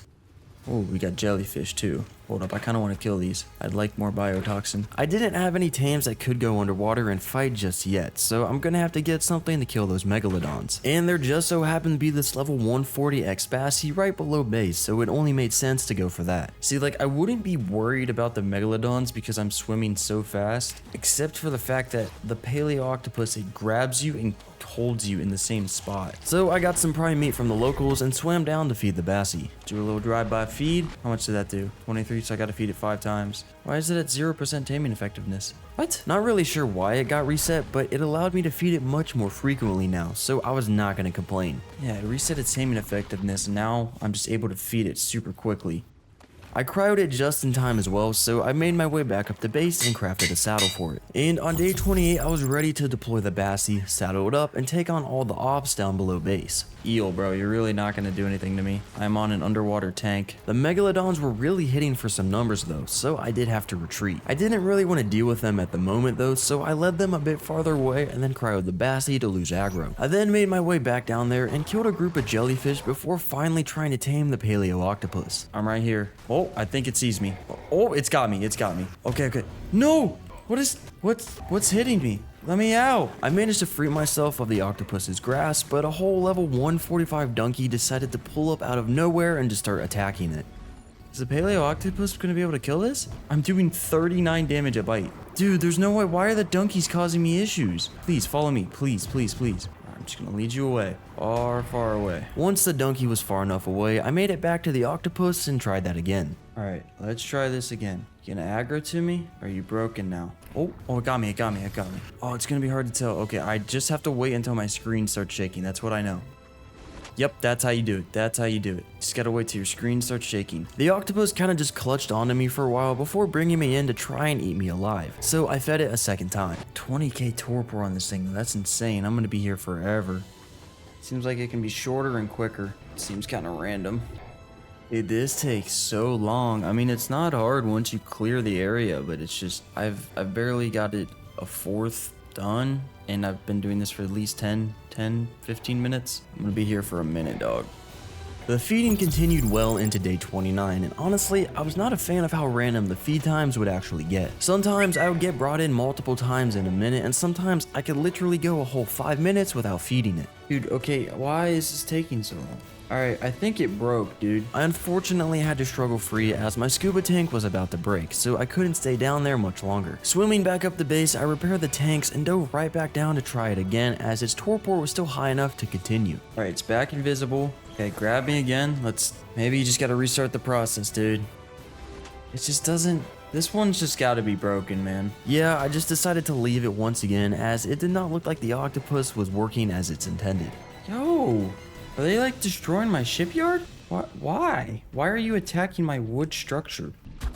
I definitely did not want to give up on the paleo octopus just yet though. So on day 30, I decided to go out and try and find a different one to tame. So I dropped my sloop back down into the water and headed out towards a different island. I'm able to sail super fast now, especially with the skill trait. This is actually really nice. The sloop is just good for travel, to be honest. Screw doing the raid missions that seem almost impossible. So I think in the central part of the map, there's actually detailed ocean. For the rest of the surrounding map, it's just empty for whatever reason. Horrible decision, in my opinion, but whatever. I think I'm just gonna go up towards this big island, and then we'll jump down into the water and just start looking around. I lowered the sails on the ship, but I couldn't drop the anchors, so I just prayed the boat would stay where it was while I searched the area below. So yeah, now we just gotta look around here for octopi. This looks like we're a paleo octopus. What spawn? 55. All right, this area looks somewhat... Where'd it go? They're like really hard to spot. Yeah, so their stealth ability was pretty solid, but I did end up spotting another one. It was only a level 60, but it'll do. So this time I just swam right up to it just to get grabbed through the mesh. Oh, it's got me under the mesh. This could be bad. It's a level 60. I'm just gonna tame it. I'm gonna tame it. I don't care. I want one. See, this guy's making me feed him biotoxin at a way quicker rate. I think that 145 is definitely just broken, but I still really want it. It's a 145. See, this one's definitely knocking out like they're supposed to. It's really not taking long between feeds at all. Oh, is it knocked out? I think it knocked out under the mesh. Yeah, okay, it knocked out under the mesh, which is perfect timing because I'm having a swarm of sharks descend upon me. Now I just gotta get some prime meat for it. So I made my way back to the sloop only to find another octopus just chilling under it. It's okay, let's go to this island over here to try and get some prime meat. Oh, this is a pretty sick island. I spotted a baby theory straight away, so I made quick work of the parent before also taking the child out of its misery. On day 31, I had a quick look around the water near this island, and I actually found a level 145 octopus. So I left a marker on my map so I could come back for it later. As for now, I just want to get that level 60 tamed up. Okay, I think it's right in here. Yeah, I can hear it. Oh, I forgot to bring the meat, bro. Gotta go back to my stupid boat to get the meat. I forgot it. Alright, let's sail back over to where the octopus is. Alright, right above where I need to be. I had to harness the darker powers to phase into the mesh, of course, but after feeding the octopus, it tamed up pretty much instantly, so I could bring it out of this cursed place. We'll get back to base, then we'll experiment with this thing. Stupid I had to go under the mesh like that, but that's just Ark for you. Back at base, I once again nailed the parking job with the sloop, so I raised it into the shipyard and then deployed the octopus to have a proper look at it. Wow, this thing, it's huge, man. Looks sick though. Super cool. I unlocked the saddle engram and crafted one so I could check this thing out in action as well. Oh, it's actually like pretty fast. And then, yeah, this thing's super fast. Wow. So what are the attacks looking like? Let's start with that. It had the basic tentacle slap, which was pretty weak, but I could also just pick stuff up and hold them. Come here. Oh, what the? Okay, I think the animation just broke right there. Can I grab two things at a time? I can. All right, and then if I hold R, R will suffocate them. Oh, so is this just slowly draining their health? This looks insane, dude. So yeah, are you guys dying? Another cool little feature that this octopus has is that it passively generated the so-called prismatic ink, which can be converted into dyes. So that's useful for maybe about 3 people. Yeah, so let's see how swimming with this guy goes.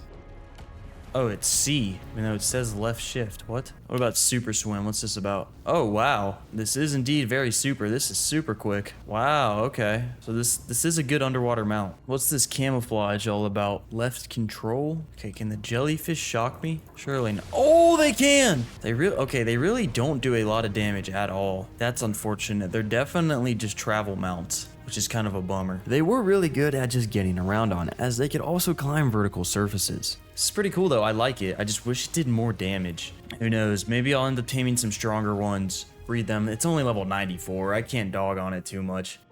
Anyways, on day 32, it was time to get back to breeding my Rexes since I still didn't have a perfect breeding pair. And I crafted a couple of air conditioners as well and placed them by the wind turbine before throwing the Rex egg out the hatch. Really? Alright, just give me a perfect male. That's all I want. A female, that's a bad start, but it got both the good stats, so I'm gonna raise it. It was also probably time I got myself an oviraptor. However, I really didn't have anything besides the Rexes that could get fertilized eggs to actually tame one. Either way though, I hatched up another Rex egg and got another perfect female. Alright, I'm going to do a wood run. We're gonna fill up the forges with a bunch of wood, and then we're going to do a fat metal run. I think I'm gonna try and go to the bog, because I know there's better metal stocks there, I believe. Yeah, we're gonna get some wood and then go to the bog, get a bunch of metal, and we'll just have that smelting while we're doing other things. With the forges properly stocked up, I quickly imprinted the boss Rex, and I then teleported into the bog to get to the metal farming part of the fun. Alright, I think this is enough metal for now. It's not a bad amount at all. I've definitely farmed with worse methods in all my time playing Ark. Back at the crib, I threw all the metal into my forges, lit them up, and then I brought the 2 boss Rexes over to the male so they could help speed up egg production. Alright, let's get a perfect male, and then we're also going to use eggs that we don't need to tame an oviraptor. Perry, I'm not really going to use you much anymore, so you can kind of just overlook the base. Anywho, the next Rex egg also popped out as a boss female.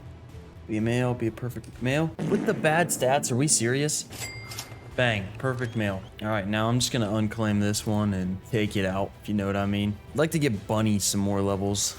Anywho, one of the females needed cooked fish meat for imprint, so I whistled my octopus to follow me into the ocean. Brother, just jump off the edge. You're going to land in the water, I promise. Oh, he's really pathfinding all that? That's sick. I was really doing nothing except tickling the megalodons, so I gotta find something else to pack up. Surely I can kill an eel. Alright, I really just need to come down with my Bassie. This paleo octopus is buns. Cooked prime meat. Probably about time I make a grill. Wait, I know I have cooked prime meat just because of my pyramines.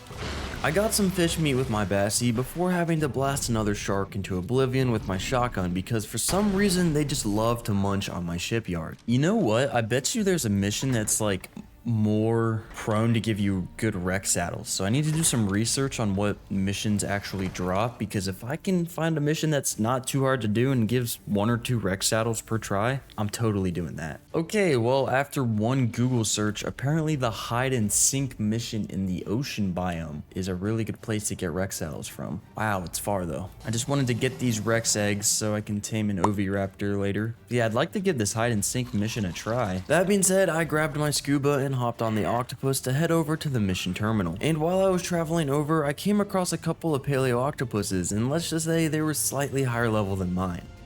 What the? 395? Hold on. 220? What? What do you mean level 395? I mean, I lost it. I can't track those things, dude. I wonder if they're a part of that mission I was just in? I don't know. Okay, here we are, finally at the mission terminal. Not really sure why the terminal itself was invisible, but I started the mission on Alpha straight away, as this is one of those missions that I did in the volcanic biome where I just gotta collect different blue orbs in different areas. Okay, maybe I want to do this on foot. I was super fast with the flippers, so I just put the octopus into cryo and proceeded to do the mission this way. I mean, so far, this is not bad at all. You get so much time to do these. Oh, okay, this is one of these underwater bubbles, or I guess these terrariums, as I guess they're called. Bang. Oh, sure enough, dude. 3 really good and 1 pretty good Rex saddle. Wow, that wasn't hard at all. Wow. Good Yudi saddle. Yeah, look at those Rex saddles, man. I'm just gonna have to do this a few times, to be honest. Yeah, let's do this again, man. Let's keep farming Rex saddles. Bang. Gives a bunch of hexagons as well. I think, you know what, we'll actually start heading back to base. Don't need too many Rex saddles right now. The second time around, I only got 1 Rex saddle, but it was even better than the rest. Back at the crib. Got you Rexes some good saddles. Yeah, definitely happy I did some research and discovered this mission. Alright, let's put this guy in a cryopod for all eternity. I don't need him anymore. Alright, I want to tame an oviraptor now so I can just leave the Rexes on breeding. These eggs aren't guaranteed the good stats, so I'm willing to, you know, knock out an oviraptor and tame them with these eggs. I was really not sure where the best place to look for oviraptors was, so on day 35, I teleported into the bog first and started looking around with Spooter. Oh, I hear one. I hear it running around. It's right there, it's right there. Oh, I'm shocked I hit that. This did not look like the safest of areas though, so I quickly made up a few spiked walls to surround it in. Alright dude, surely 3 Rex eggs is enough to tame you. Oh. That's why I set up the spikes. Bang. With that now tamed up, I teleported back home and set the oviraptor below my Rexes to start collecting eggs for me. Yo! Whoa! Where's my paleo octopus in the water? Why are you down here? Anyways, I enabled mating on the Rexes and crafted a couple of feeding troughs, which I actually kind of wanted to place down into the floor since I had them on an ocean platform. So I picked up one of the ceilings, crafted some walls and a quarter wall, and then placed those down in the hole as well as the feeding troughs and finally covered it up with a hatch frame. Bang, like that, look at that. I can hide the troughs in the floor. Bang, dude, look at that. How nifty is that? Now it just won't be taking up space out here. So I want to take this guy on a little meat run, see what type of damage we're doing, and also get some meat for the trough so my boys can keep healing. Alright, everyone is fed, which is good. And these guys are producing eggs. Perfect. Alright, hold up. Kipper, you good sir, come up here. You are going to watch over the base with Perry. Oh, I should give Kipper... Oh, I should give Kipper a pirate hat. Just give him like a super good miner helmet and then we'll just put the skin on it. Give him the same hat as me. Oh, Kipper. Looking sharp, dude. Looking sharp. Would it be crazy to make an industrial forge? The polymer was the only troublesome resource as I could just buy paste. So I decided to do some research and see if there was an efficient way of farming polymer on Genesis. Because these obsidian nodes were really not giving me anything to work with. Alright, I think I'm just going to look up the location of a lunar cave and we're just going to try getting polymer from that. Shortly after teleporting into the lunar biome, I found an entrance to a cave, so I headed right in. This is a big lunar cave. Surely there's a crab. No? Well, that's a bummer there's not a Carcinos. Farming polymer manually is really not something I want to do, but it might have to be done. Maybe we do the ruffle some feathers missions a few times, get a few ocean platforms and demolish them and get paste. I think that would help the grind a little bit. I don't know, I kind of just want to try it with my Rexes too. I think I remember seeing a few penguins in the snow. Maybe we'll bring our chainsaw, try and harvest up them. So I teleported into the Arctic and made my way over to the big frozen lake where I found a whopping 2 penguins. Are those the only penguins? Really? Oh, polymer's such a pain. I dove under the ice to see if there were any beaver dams around, but not even those spawned in, so I couldn't even take my fair share of tax. 2 penguins, that's unfortunate. This game... They're trying to nerf me, chat. They're trying to nerf me. I don't know why I said chat. I'm not streaming. Maybe in Indie Forge, it's not destined to be. I'll guess I'll put my resources towards a cooker and chemistry bench. Not sure. That being said, I teleported back home and decided that I would just make more refining forges since getting wood was a breeze anyway. Gotta just buy the stone to craft this. Cannot be bothered. Obviously, I now have to go get some metal for them. Though I hopped on Bunny and jumped up to the mountain on my island where I saw a bunch of nodes. Okay, no. You know what? What am I doing? I have this much metal close to home. I'm using a mining drill. I need to get a magma sword. Yeah, that's what I need to do. That's what I need to do. Big brain idea. There's so many metal nodes close to home. I need to harvest them with a magma sword. I'll throw them into my inventory, whip out the mining drill, and then I can just jump back and forth to base. That's the plan. Okay, mission objective, get a magma sword. I teleported up to Volcano North and unlocked the magma sword saddle engram before heading into the volcano itself. Gotta be careful in here. Here we go. This is what I want. So the magma sword eggs are just down in the lava here. This egg's unprotected. Oh, there's so much obsidian down here too. And these red crystals, if you don't know what they are, they're element shards. Farming element on Genesis is insane. It's just, I don't have any reason to farm element right now because I don't have any tech. Level 15, no, that is not worth. I left my Bloodstalker on a ledge there and deployed my Pyromane instead so I could just run across the lava and check out the other eggs. I could probably kill them. How much does my shotgun do to you? Not a ton. Oh wow, and they give a lot of levels too. Oh, this is the move, bro. Pyromanes are the move down here. Oh no, my Tide Puppy. I forgot I had him on. Don't die in the lava, dude. I'm sorry. I keep dousing you in lava by accident, man. Anyways, after killing another Magmasaur, I checked the eggs and one of them was a level 100. I mean, that's pretty decent, but I still want to try and stick around to see if I can find a better one. Dude, the Pyromane is just dusting these things. Who are you? Especially when you flame absorb, bro. You just do so much damage. All that for a level 20 egg. Looking through the other pits, all the eggs were like level 15, so it was starting to look like that level 100 might be the only egg worth grabbing. Alright, time to go. I got the level 100 egg. I don't know if the volcano's exploding or if this is just an earthquake or what, but we gotta go. Okay, well, we're out. Only a level 100, which really isn't that good, but who knows? Maybe it'll be worth it. We'll just have to see how it farms metal. The egg was too cold to hatch, which is 4 ACs, so I crafted a total of 4 more before it started incubating. Also, my armor is cooked. Cooked with a capital C. Magmasaur level 100. This thing is pretty cute. Come this way, dude. You don't need some space to grow up. I'm gonna name this thing Lava Pup. I don't know. So I know these things eat something called ambergris. It's something you get from the lunar biome. They only eat that while they're growing up. He's growing up pretty slow though, so I might have to get it for him. Let's just get the imprint on it, and then we'll head to the lunar area and try and get some ambergris. I think you just get it from rocks in lunar caves, if I'm remembering correctly. I could very well be wrong. Cuddle, perfect. So after teleporting to the lunar biome, I made my way back into the cave, and I used the mining drill on one of the rocks, which gave me the ambergris that I was after. I also grabbed some of the obsidian before going back home and feeding Lava Pup. In the meantime, we will make a magma source saddle, so I need some paste and ingots. 400 ingots for a saddle is absurd. This thing better be great at farming metal.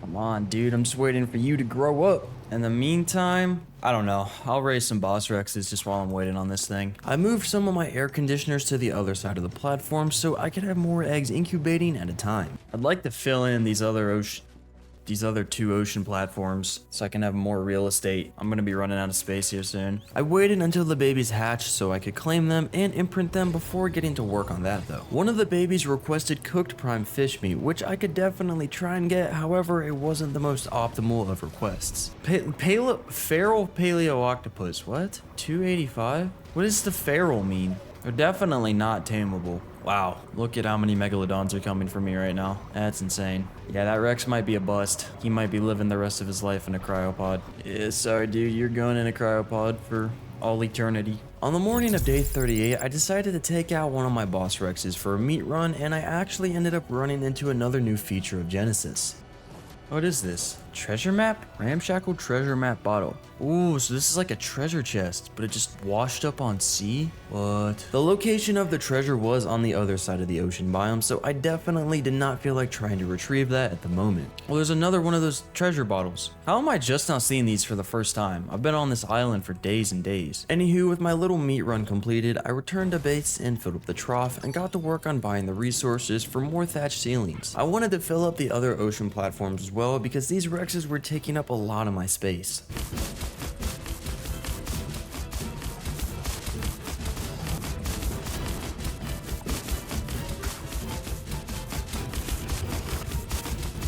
Lava Pup is now fully grown, and I've also got that fully filled in. I of course had to go put Lava Pup to the test straight away, so I cryoed him up and then grabbed my Percoptodon as well to make my way to the top of the island. Alright, let's try this. I just got 1,000 metal from that node. But look at this farming. Look at this farming. Oh, wow. And not only was it goated at getting metal, it was also really good at getting obsidian from the nodes. You guys saw how bad my pickaxe and mining drill was at acquiring obsidian earlier. Bro, we've cracked the code. We have cracked it. Magmasaur OP, which I think is kind of the point because they're not easy to get. The only downside was the weight. Since it was so good at farming, it got encumbered really quickly. So I had to go and drop the stuff off with my kangaroo before coming back to farm some more. So probably after I raise the last batch of Rexes, or the boss Rexes, I'll probably go start farming that hide and sink mission a bunch and just get all good saddles for the army. I'm really liking how this base is looking. It honestly looks super cool and like industrial, and it's very efficient. This might be one of my favorite bases I've ever built, even though it doesn't look crazy good. I like it. I like it a lot. Anyways, I got a ton more metal with Lava Pup, so my forges would stay busy for a while. We have so much metal smelting. Like, I'm going to be good for, I don't know, who knows, maybe the rest of this video. I also smacked up some obsidian and crystal before refueling the forges with wood one more time and calling it a day on farming. Alright, I'd like to make a chemistry bench next so I can make some more shotgun shells. So I need electronics. I'll just go to the lunar to get those, paste, and then poly. So I farmed up a bunch of obsidian. I have a bunch of points. I'm just gonna buy paste. Now let's go to the lunar. I'll probably just take a boss Rex. And it's only day 39. I'd say we're progressing pretty well. I can't forget though, I have to grind so many missions. I don't know if I've said it already because I've been playing a lot of Ark lately and all my days are just fusing together, but I plan on just doing the Gamma final master controller fight, and the reason for that is you got to do every single mission to activate the difficulty of what you want to fight. So for example, you want to do the Gamma, you got to do all the Gamma missions. And then if you want to do beta, you got to do gamma and then beta. And then finally alpha, you got to do all 3 difficulties of missions, which is like over 200. It's insane. I don't have time for that in 100 days. Also, the master controller fight is pretty hard no matter what. So, and I'm just a solo. It's just me. Anyway, I was able to amass quite the amount of electronics by killing a few tech creatures. So I teleported back to base and started crafting the spark powder, which was the last resource I would need for the chemistry bench. Yup, then once this crafts, should have everything I need. Yo! My paleo octopus! I was in the bathroom taking a leak, just waiting for things to craft. Soon enough, the polymer finished crafting, so I made the chemistry bench and placed it down next to the forges before transferring all the stuff from my mortar and pestles over to it, and then of course picking them up. Alright, we've got a ton of charcoal or gunpowder. I'm gonna buy a bunch of flint because it's just cheap and easy. And then I will farm the stone with the magma sword. I queued up some simple bullets and shotgun shells too, and I made myself a holoscope for my shotgun. Okay, so now we've been at base for, oh, hold on. Anyway, as I was saying, we've been at base for a long time now, just doing work, raising Rexes, expanding it, and I'm very happy with the progress that we've been making. However, I'm a little tired of it, and I kind of want to take a break from just, you know, doing stuff at base. That being said, as I said earlier, missions, we got to lock back in on those. So I'm going to do it systematically, so I'm going to knock out each biome one at a time. And I think I want to start with doing the bog biome. So I'm just going to go through, where is it, bog? We're going to go through and do every gamma mission in the bog. And then we'll do the same for the Arctic, lunar, volcano, and then, you know, finally the ocean. So I grabbed another boss Rex that needed leveling and then hopped on Spooter and teleported into the bog. The first mission that I started was the Dodo basketball mission that I already did on Alpha. Bang, okay, that's Dodo shot clock done. A whopping 75 hexagons. Okay, what should I do next? We'll do the King of Swing Grand Prix. Mount a Bloodstalker and race through the swamp canopy. So I think I'm just racing a Bloodstalker. That's really all it is. And here's the end. Bang, first place. Huh, I mean, that one doesn't give awful loot for being gamma. What we got next? Along came pollen. Track down some high quality pollen while avoiding toxic pollen, defending yourself from territorial creatures. We'll give this one a go. I think I might need my Rex for this one. Once the mission started, I just had to go to a location marked by HLNAs so she could scan the area while I killed any and all ops that tried to pull up on me. Y'all are doing 0 damage, dude. Yeah, I can out-heal their damage, bro. It's insane. Eventually, after getting through a bunch of checkpoints, I made it to where all the high-quality pollen was, so I had to hop off and pick up 10 of it to finish the mission. Yeah, I gotta break the flower and then get the pollen. Gotcha. This mission's very annoying, I'm not gonna lie. It's not hard, it's just annoying. Finally, follow HLNA's checkpoints to get away.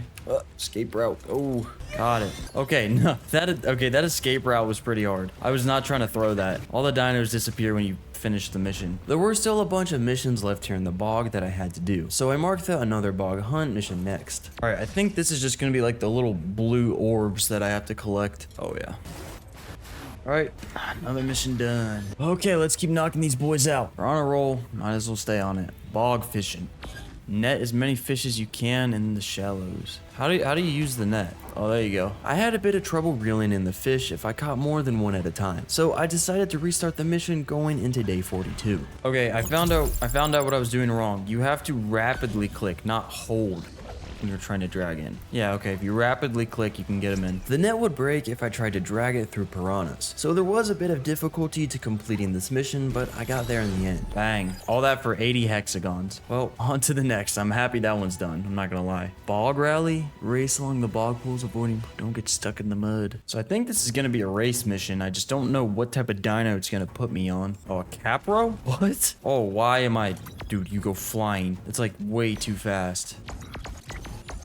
Bang, another one. Cheaper by the pack. Search the bog for raptors, but beware, they rarely travel alone. So that's definitely a hunt mission. I know hop, skip, and jump away is too. I've only got hunt missions from now on, which I didn't really want to do quite yet because my Rex is still healing, but whatever, man. Let's just give it a try, might as well, we're here. As I expected, I just had to follow footprints, and soon enough a Brute X Raptor appeared that stood absolutely no chance against my Rex. So after tracking it down and making it flee once more, I made it to the final battle where it summoned a trio of weaker raptor friends. Bang. Ooh, good flak. Ooh, multiple good flak helmets. Alright.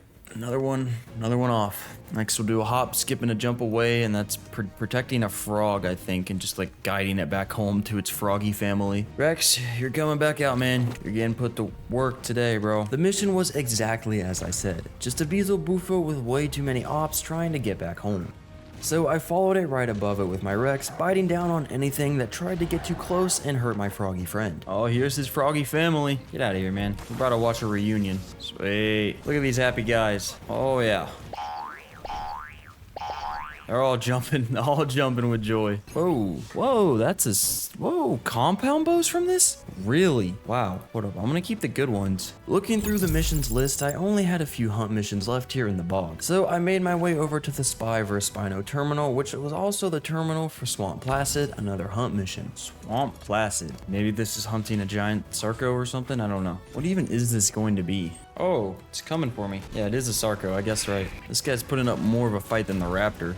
For some reason, the tracks I was supposed to follow did not light up after the Sarco ran away for the first time, and I couldn't get them to appear again, meaning I had to cancel the mission and restart. So on my second attempt, I decided just to use my Pyromane instead of the Rex, as it's really hard to see the tracks in the water, and I gotta hit all of them. Alright, I think he's right there. So let me get out of the water. I was absolutely shredding through the Sarco with my Pyromane. I just had to make sure to not douse myself in the water though. Alright, I think I'm getting farther than I did last time. Yeah, here we go. Come over here. I need to stay on the land. The tracks were really annoying to follow as they were all in the water, but I eventually made it to the final spot to fight off the Brute Sarco and a couple of his friends. There we go, finally. Oh, better mining drill? Oh, 2 better mining drills. Sweet, man. That one's got crazy durability. Alright, I got 2 more. I think I got the Spy vs Spino, and then one other mission that I'm forgetting the name of. Spy vs Spino, Gamma. Another hunting mission. Hopefully this one goes a little bit better. I once again had to deal with tracks underwater as the mission area was exactly the same. And on day 44, the mission ended up breaking again at the exact same spot as last time. Bro, that's so annoying. Is that the Spino? That's it right there. That's it right there. Okay. All hope is not lost. Fortunately, this time I didn't need a mission restart. So I tracked the Spino down for the 3rd time as well, and I quickly packed it up to finish the mission. Bang. Oh, 2 Giga saddles. Okay, I have one more mission to do. What is it? One more mission for the bog. Web search. So I made my way over to the other terminal and started it on Gamma, and I once again had to track down another brute, this time a Bloodstalker. Way there. At the very least, these tracks were properly visible, so I didn't have to do 10 laps around the area just to get them all and find the brute again, meaning I got to finish this mission relatively quickly. Bang. Okay, I have completed all the Gamma missions for the bog, to the best of my knowledge. Let me scroll through one more time. Yep, thanks so. Back to the ocean we go, finally. I am very happy to get out of the bog. Back at the crib, I threw the Rex back out, sorted through my inventory, and counted my current army of Rexes to see how many more I would actually need to hatch up and raise. 9, 10, 11. Why do I hear a Megaraptor? You tried to get on my base, boy. Now you're getting eaten by Megalodons. Sure does suck, doesn't it? So what you get? Anywho, I threw out a bunch of eggs to incubate, and I bought raw meat for my troughs before getting to work on imprinting all the babies. All of those guys want to walk. I'm gonna set up another little hole in the floor trough cache over on this platform because I'm gonna have my Rexes over here as well. While on the topic of base upgrades, I decided to craft up the sealants to fill in the 3rd and final ocean platform as well. Okay, so I've got all my boss Rexes raising. I now just want to spend some time getting saddles for them, so we're just gonna run the hide and sink mission a few times, get all the good saddles that I need so I don't have to worry about it in the future. So I hopped on the octopus and made my way out to the mission terminal to get started. Really not a single Rex saddle from that? Some good flak leggings though. Guess I'm gonna be doing this for a while. Ooh, yeah, there we go. That's what I want. Ooh, good melee weapons, good Daedon saddle. See, that was a solid run. I popped a focal chili for my next run, and it actually boosted my swimming speed by a ton, so I absolutely sped through the water parts of the mission. Bet. Okay, we're doing better on Rex saddles now. On my very next run, I got a Rex saddle with over 200 armor. Alright, I think I'm gonna do one more. Alright, I'm gonna head back with just this for now. I'm tired of doing this. Man, a 216 saddle? That's pretty good. Back at the crib, I saddled up the now fully grown Rexes and lined them up on the edge of the platform before counting how many saddles I would need for all of them. 5. I'm missing 5 good Rex saddles. Okay, I think it's time that we, I want to build like a, it's gonna sound awful, like a killing chamber for the baby Rexes. So I can power level my army and then I can get them all the points that they need. And then they can just do their thing and heal up over time. Because I'm not gonna need them for another almost 50 days really, except for I'll use a few of them for missions. Yeah, we gotta make like a temporary little shack with some air conditioners in it. And you know, get to the brutal stuff.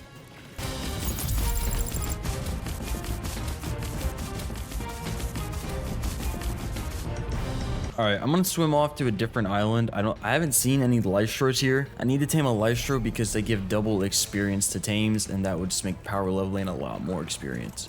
I made my way all the way over to the giant island in the middle of the ocean, and I ran around the beach on my Pyromane until I spotted one of the little guys. Oh, here we go.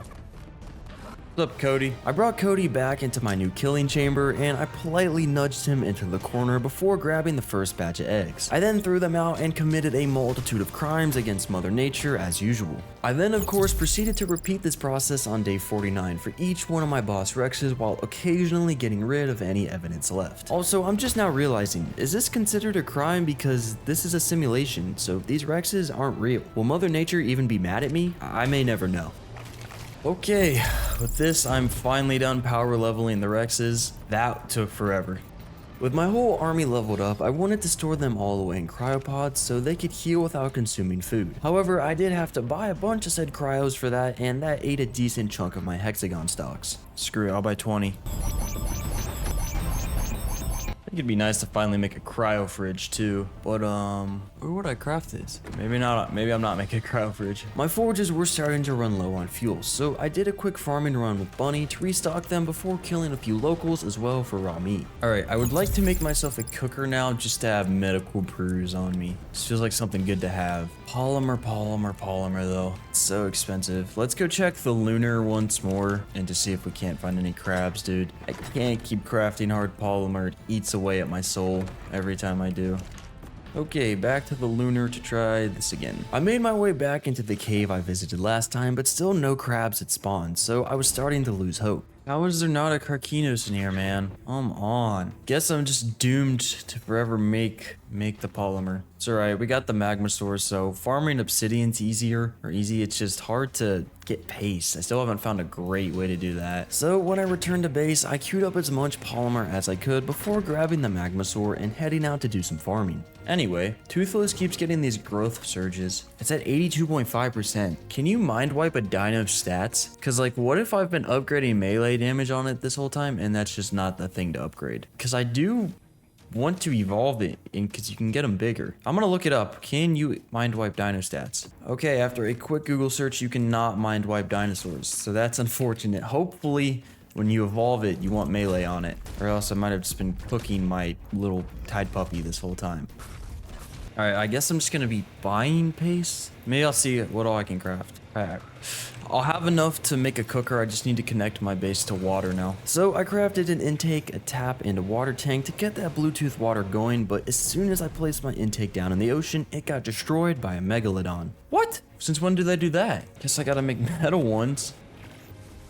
With water now brought up to my base, I could finally craft the industrial cooker. So of course, I could slap it down and start that medical brew production.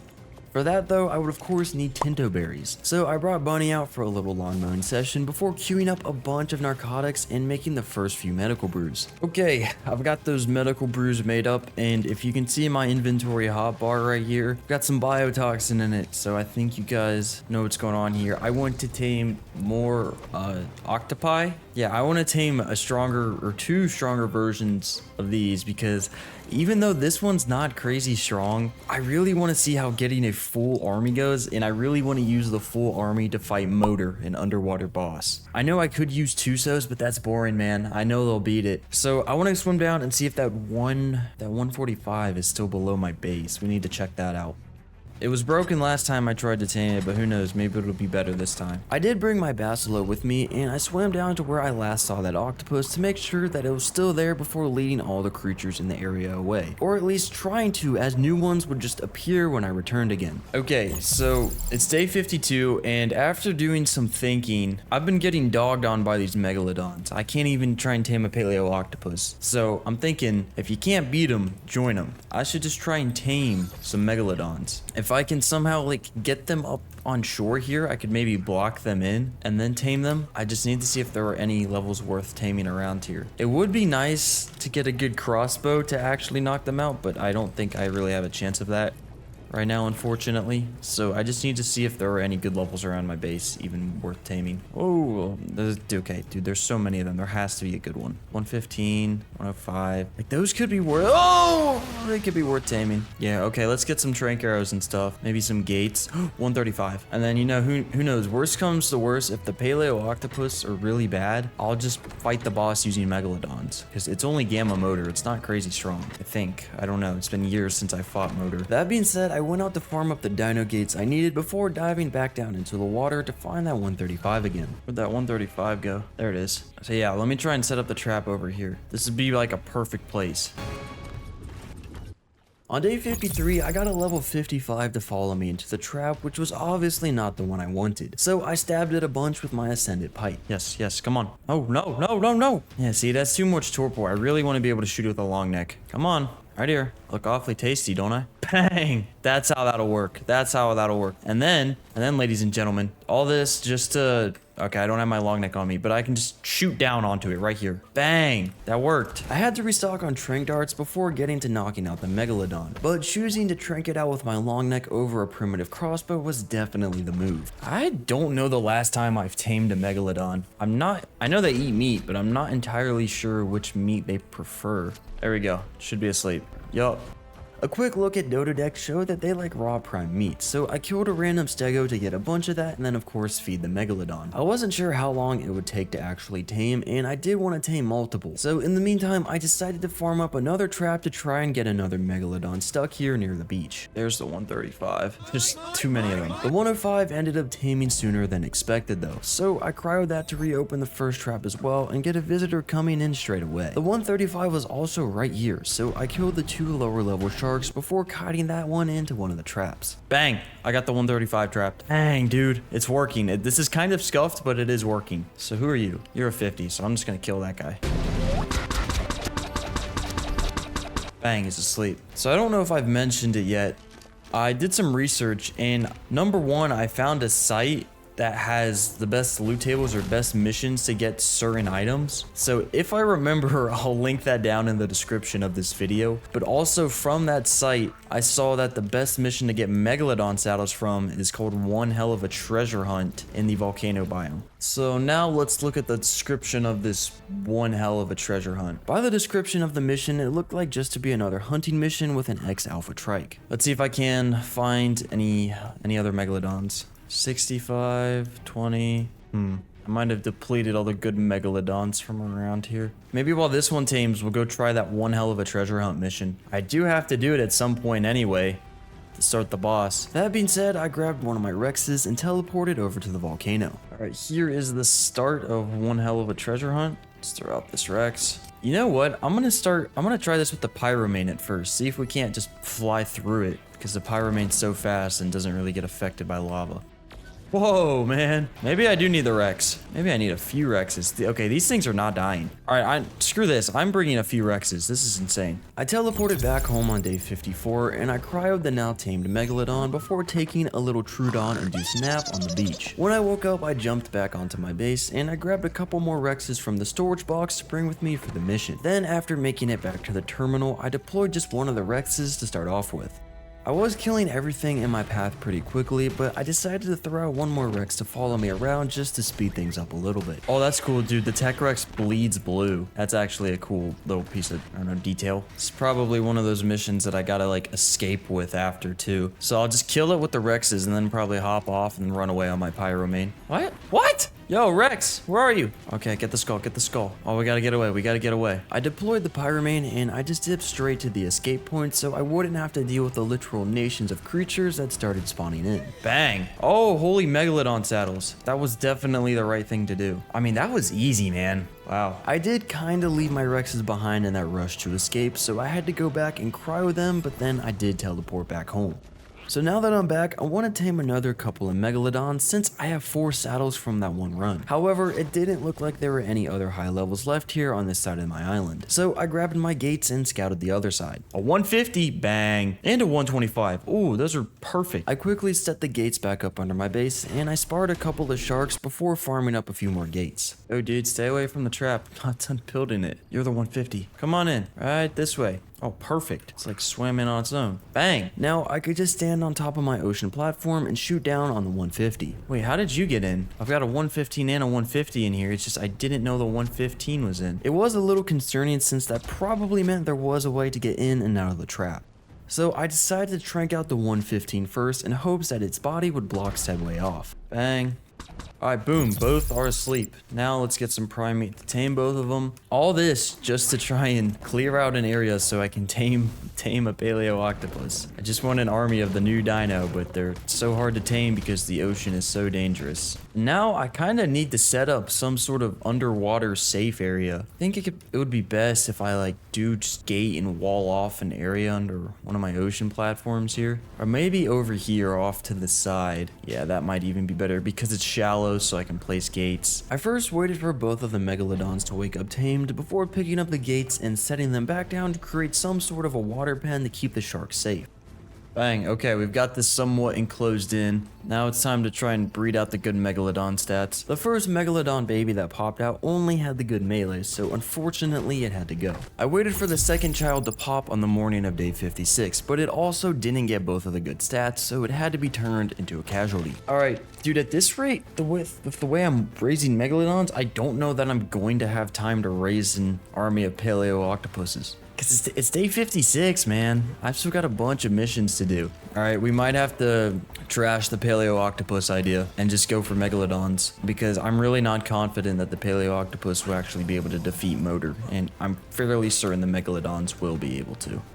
I know I can also get good Megalodon saddles from that mission I did earlier, so yeah, I think I'm gonna have to scrap the paleo octopi altogether, unfortunately. That being said, I actually had to get a perfect breeding pair of these sharks, which I was not having much luck with. Oh, come on, dude, just give me a perfect one. 234, come on. Bang, perfect female. That. Prime meat jerky, I think I've got that from my pyromanes. I waited until the baby fully grew up so I could breed it and get a perfect male as well. Dude, these Megalodons should low-key be really strong once I get a full breeding pair of them. It's just annoying I can't sit them next to an oviraptor because they don't make eggs. Twins. Bad twins. Another good female, but I need a good male. What day is it? What day is it? Oh, it's saved. Oh. If you guys are wondering why I'm like geeking out, wondering what day it is, it's because my PC just completely crashed, and come to find out one of my drives that it's like in my PC just failed. It doesn't work anymore. I don't think I have anything important saved on it, at least not the footage of this video, which is the most important thing. Why is this backwards? What? Dude, my hotbar is backwards from that crash. Anyway, we're back though. I didn't lose any progress, thankfully. Let's keep these Megalodons breeding. We'll make sure our perfect breeding... Wait. Oh, wait, no. It didn't give me the perfect male. Oh, I gotta get that again. And the very next baby Megalodon actually turned out to be the perfect male that I was praying for, so I renamed it and imprinted it. I also cryoed all the sharks that I no longer needed on day 58 and crafted another feeding trough to place down in their pen before doing a little meat run with my pyromane. Okay, I really don't feel like breeding a whole Megalodon army right now. I think I need to go back to knocking out some missions. Maybe we'll knock out the ones in the volcano. Let's take some Rexes, pyromane, should be good. The first mission I made my way over to was the Aloe and Goodbye mission, which was just another hunt mission, so I decided to do that on my pyromane. But even that could not stop Ultimate Kitten, so that was the mission done and on to the next. Hunt in the heat? What's this? I mean, I need to do it, but what's hunt in the heat? Hunt the Magmasaur. Okay. Well, my pyromane somehow does light Magmasaurs on fire, so surely I'm okay to do this mission. As big and scary as the brute Magmasaur actually looked, it really didn't put up much of a fight. And on the last wave, it only spawned in some Carnos to the fight. Wow, my armor just got destroyed. All right, let me go back to base and repair my armor, and then we'll get back to these volcano missions. The next mission on the list was a racing mission called Dead Heat. For this one, I was given a Gallimimus, so the race was nothing out of the ordinary. Do the gotta go fast mission. Now we're gonna race on a Dodic.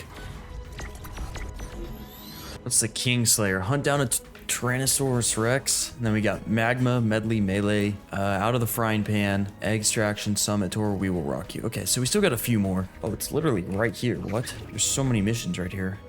This seems like it's gonna be an easy hunt mission. Oh yeah, it doesn't have any special attacks, and it really doesn't do much damage to me.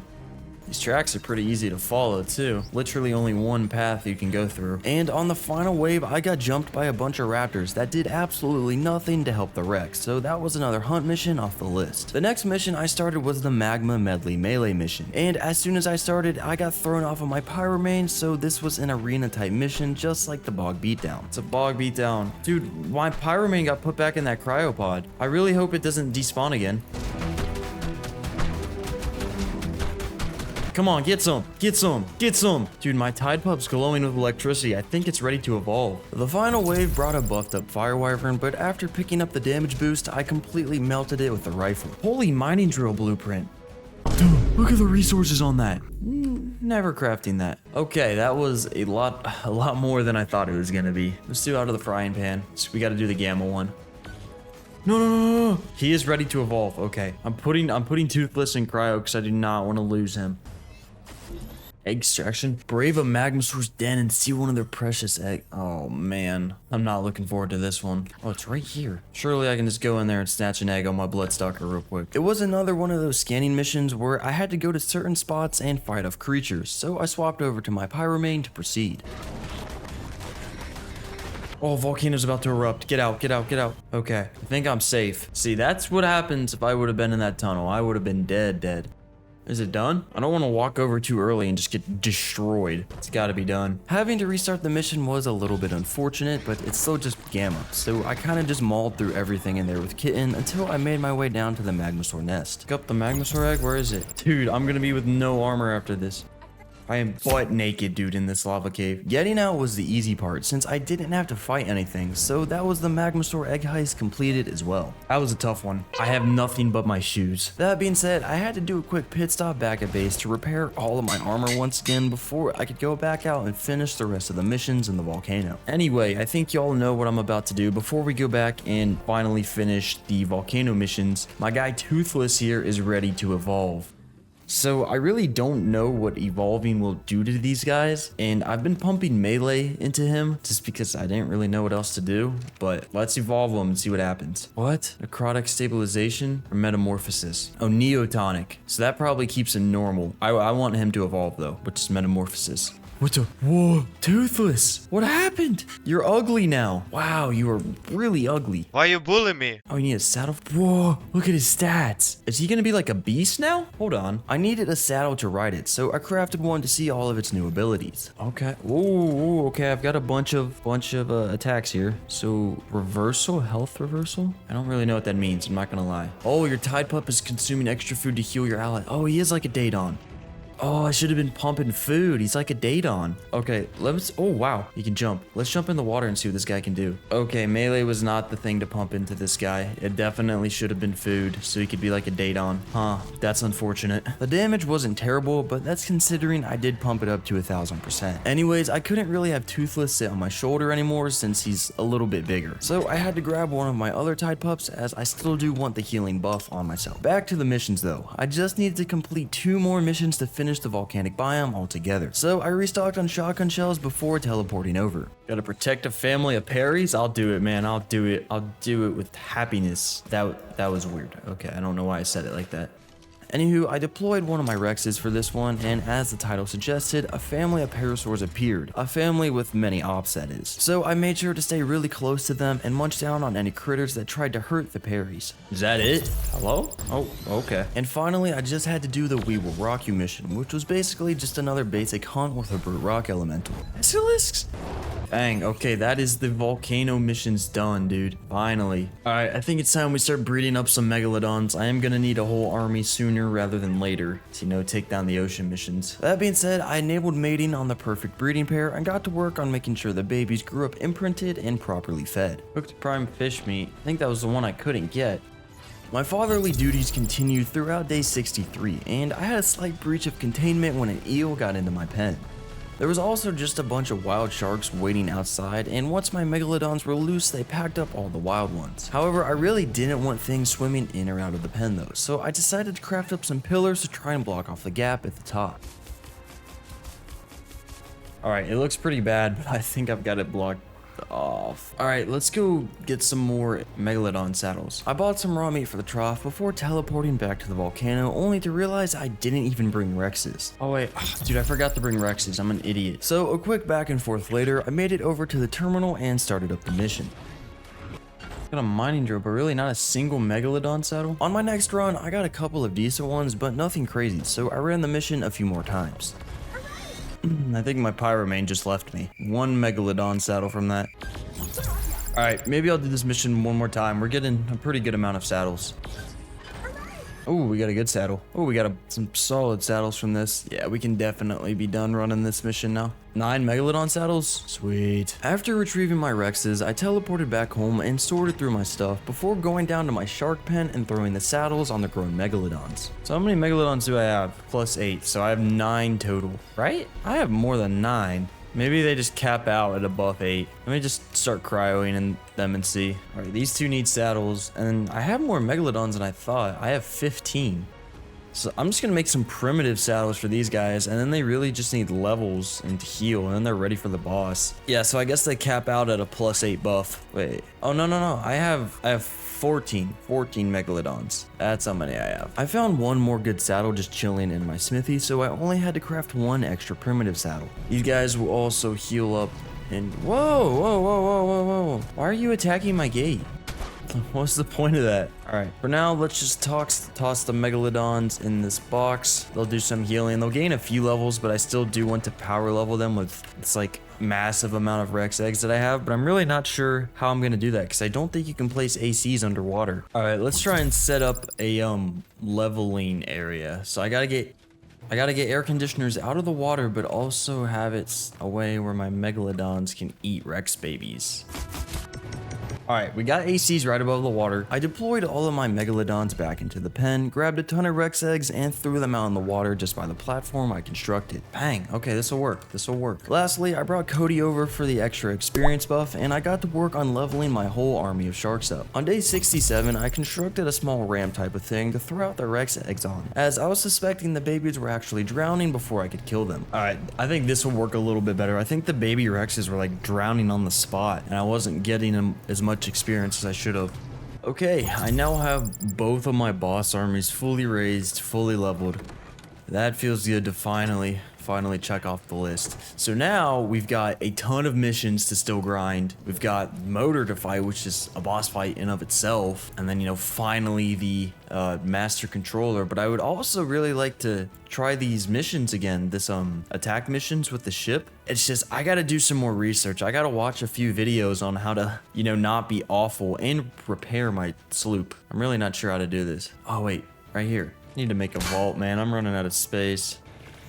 Alright, we have a vault for more mission storage because we've still got a bunch more missions to knock out. We gotta knock out the Arctic, Lunar, and then of course the ocean. But I don't want to do the ocean quite yet because all my megalodons are still healing, as we can see here. And there's definitely other hunt missions that I'm gonna have to do. So yeah, I decided that the Arctic missions would be my next target. So I grabbed some of my boss Rexes, hopped on Spooter, and teleported over there to get started. Okay, so we've only done the Ruffle Some Feathers mission. Built Fjord Tough. I bet you that's kind of like the bog beatdown and the one I did in the volcano. What's my armor looking like? We can probably do it. We'll get a hard one out of the way first. I made it over to the terminal, but a realization dawned on me that I would probably need to bring some fur armor as it would be getting really cold in there without a pyromane on my shoulder. This is another one of these battle missions and you just can't have tames in these things. So that being said, I did a quick pit stop back at base to grab some decent fur that I had lying around before teleporting back and actually starting the mission. Oh, okay, they're giving me guns. All right, dude, why is that mammoth already not dying? This is not good. Dude, I can like barely see anything too. Dude, these mammoths are, dude, the taxpayers are fighting back. They're finally fighting back. I know what you're doing. Okay, how's my armor looking? It's looking fine. We should be all right. I mean, that was only wave 1 though. Any different weapons? What's this? What's this? What gun is this? I have no idea. Oh, it's a grenade launcher, isn't it? Oh, it's a grenade launcher. This thing is sick. What is this? I don't even know what I'm using right now. I think it just shows how much, like, in my videos, I just never get to tech tier because the boss is always the final thing I do in the video. Compound bow? Oh, compound bow's the move here. Soon enough, I reached the final wave and a Megapithecus spawned in. And as big and scary as he looked, he only took 2 arrows from the compound bow to drop dead. And I then snagged the grenade launcher again and grabbed the damage boost before blowing up everything around me. Okay, I think it's just the rock golem. I beat you, dude. You're done for. Bang. Okay, yeah, armor really didn't take much of a beating there, so we can just switch back. I know I'm freezing, but once I just throw out my pyromane, I'll be good. Now, we'll stop tracking this one and then just move on to another. Dearly departed. I gotta hunt down some Megalosaurus. I can do that. Oh, I still need to tame a Yeti for the boss. 145, wow. That could wait for now though, so I started the next mission, which was in fact a hunt mission as expected. The tracks were really hard to see under the snow, but I did manage to follow them pretty closely and get to the brute deer. Mission hide and seek. Search the frozen Arctic for a rampaging ferox. Okay, so it's just another hunting mission. Okay, well these hunting missions are easier at night because the tracks glow red and they're not under the snow. Ow! What? You just got the jump on me, dude. Where'd you come from? The next mission on the list was home is where the pouch is, and it's another one of those defense missions where I gotta escort a baby Procoptodon back to its family. So I think I'll use a Rex for this one since I gotta protect a little baby Procoptodon. Dang, dude. Successfully delivered the package, being the baby Procoptodon. Holy flak leggings. That's actually nice. I'll take those. Do some ice fishing next. I'm down to fish. Surely it's not with a net like it was in the bog. I could not figure that out for the life of me. Using your fishing rod, catch as many fish as you can. Oh wait, I think this is just where you, hello wild kipper. This is where you just have to press so many keys to get a fish. It shouldn't be too hard. Give me a fish. Dude, I'm not getting a fish. Let me try a different hole. Oh, W, X, Q, Q, W, Z, D, E. Bang! I gotta do 9 more. After a few more very exciting minutes of sitting down on a chair and reeling some fish in, I completed this mission as well. Bang! All that for 80 hexagons. Horrible deal. What we got next? Mammoths on parade? Just another simple hunt mission, this time with a brute mammoth and his gang during the final wave. Okay, what does mound over matter? Search out buried gold nuggets and steal them away from the greedy guardians. So it's gonna be like another search mission. I deployed all my Rexes for this one and started making my way through the checkpoints, clearing out any ops that tried to stop me from finding the golden nuggets. Oh, what? I gotta find nuggets? So I just gotta search for them? I got the pyromane out for this one and searched through a bunch of mounds before finding the first golden nugget. Is that what I needed? Oh, I needed another one? With both nuggets found and safely stored in my pockets, I ran through the escape route to finish the mission. Next up on the list was another race mission, so I crowded up my Rexes and made my way up to the terminal to get started. With that, I was just left with 2 more missions here in the Arctic, another race mission with a rhino, and a search mission called Searching the Frozone. Alright, I've only got one more thing for the snow, the Rhino 500, which is gotta be just a woolly rhino race. Bang, dude. Okay. Tech sword. What? Alright, I'm keeping that. Oh, and a good Magmasaur saddle. I'll keep that as well. Alright, dude, that is the Arctic done as well. So now I just gotta do the lunar biome and then obviously the ocean biome. So I teleported back home and threw the loot that I had into the vault just as the day came to an end. Okay, how are my Megalodons doing? They look like they're all healed, so I want to take them on a test drive. Looking at the missions, I wanted to try a hunt mission, so I peeped the chasing the white whale mission, in which I've got to track down a white-lead sickfish. The terminal itself though was almost 10,000 meters away, so I hopped on my octopus and started heading over. Then once out the terminal, I threw out some of the Megalodons to clear the area of any ops. Ooh, dude, they're tearing things apart. After restoring peace to the area, I started the mission and I had to follow tracks like any other hunt mission. Oh, it's right here. Oh, they're decimating it. The bleed damage is insane. On the final wave, the giant whale summoned a couple of brute bassies, but they couldn't even make it to me before I absolutely shredded the giant whale to pieces. Okay, that was pretty easy. My Megalodons are dominating. And I think there's another hunt mission back at that mission terminal as well, so we might as well knock that out while we're here. Locked and loaded. Gotta be, what is this, a plesiosaur? Hunting down one of those. First, I had to fight off a whole gang of wild megalodons before I could even get to tracking the plessy down. Oh, here it is. Oh, wow, it got murked. On the last encounter, the plessy brought a gang of brute megalodons to help out, but once again, my army of sharks was just superior. So we dogged down all of them and completed the mission. Oh, my megalodons are battle tested, and yeah, they're definitely very good. Sweet. Back at base, I had a surprise of a couple of megalodons stuck in my water pen, so I quickly introduced them to the second amendment before clearing out my inventory. Okay, now that we know that we can do the ocean missions pretty easily, I think it's time that I need to go tame a Yeti before I forget. Like, I'm not trying to... Oh, look at that saddle. I just realized. Yeah, I'm not trying to pull up to a boss fight or be ready for it and then just not have a Yeti. I swear I do that in most of my 100 days. I'm gonna try and trank it out without a trap. I don't know, that could be a bad idea. We'll see though.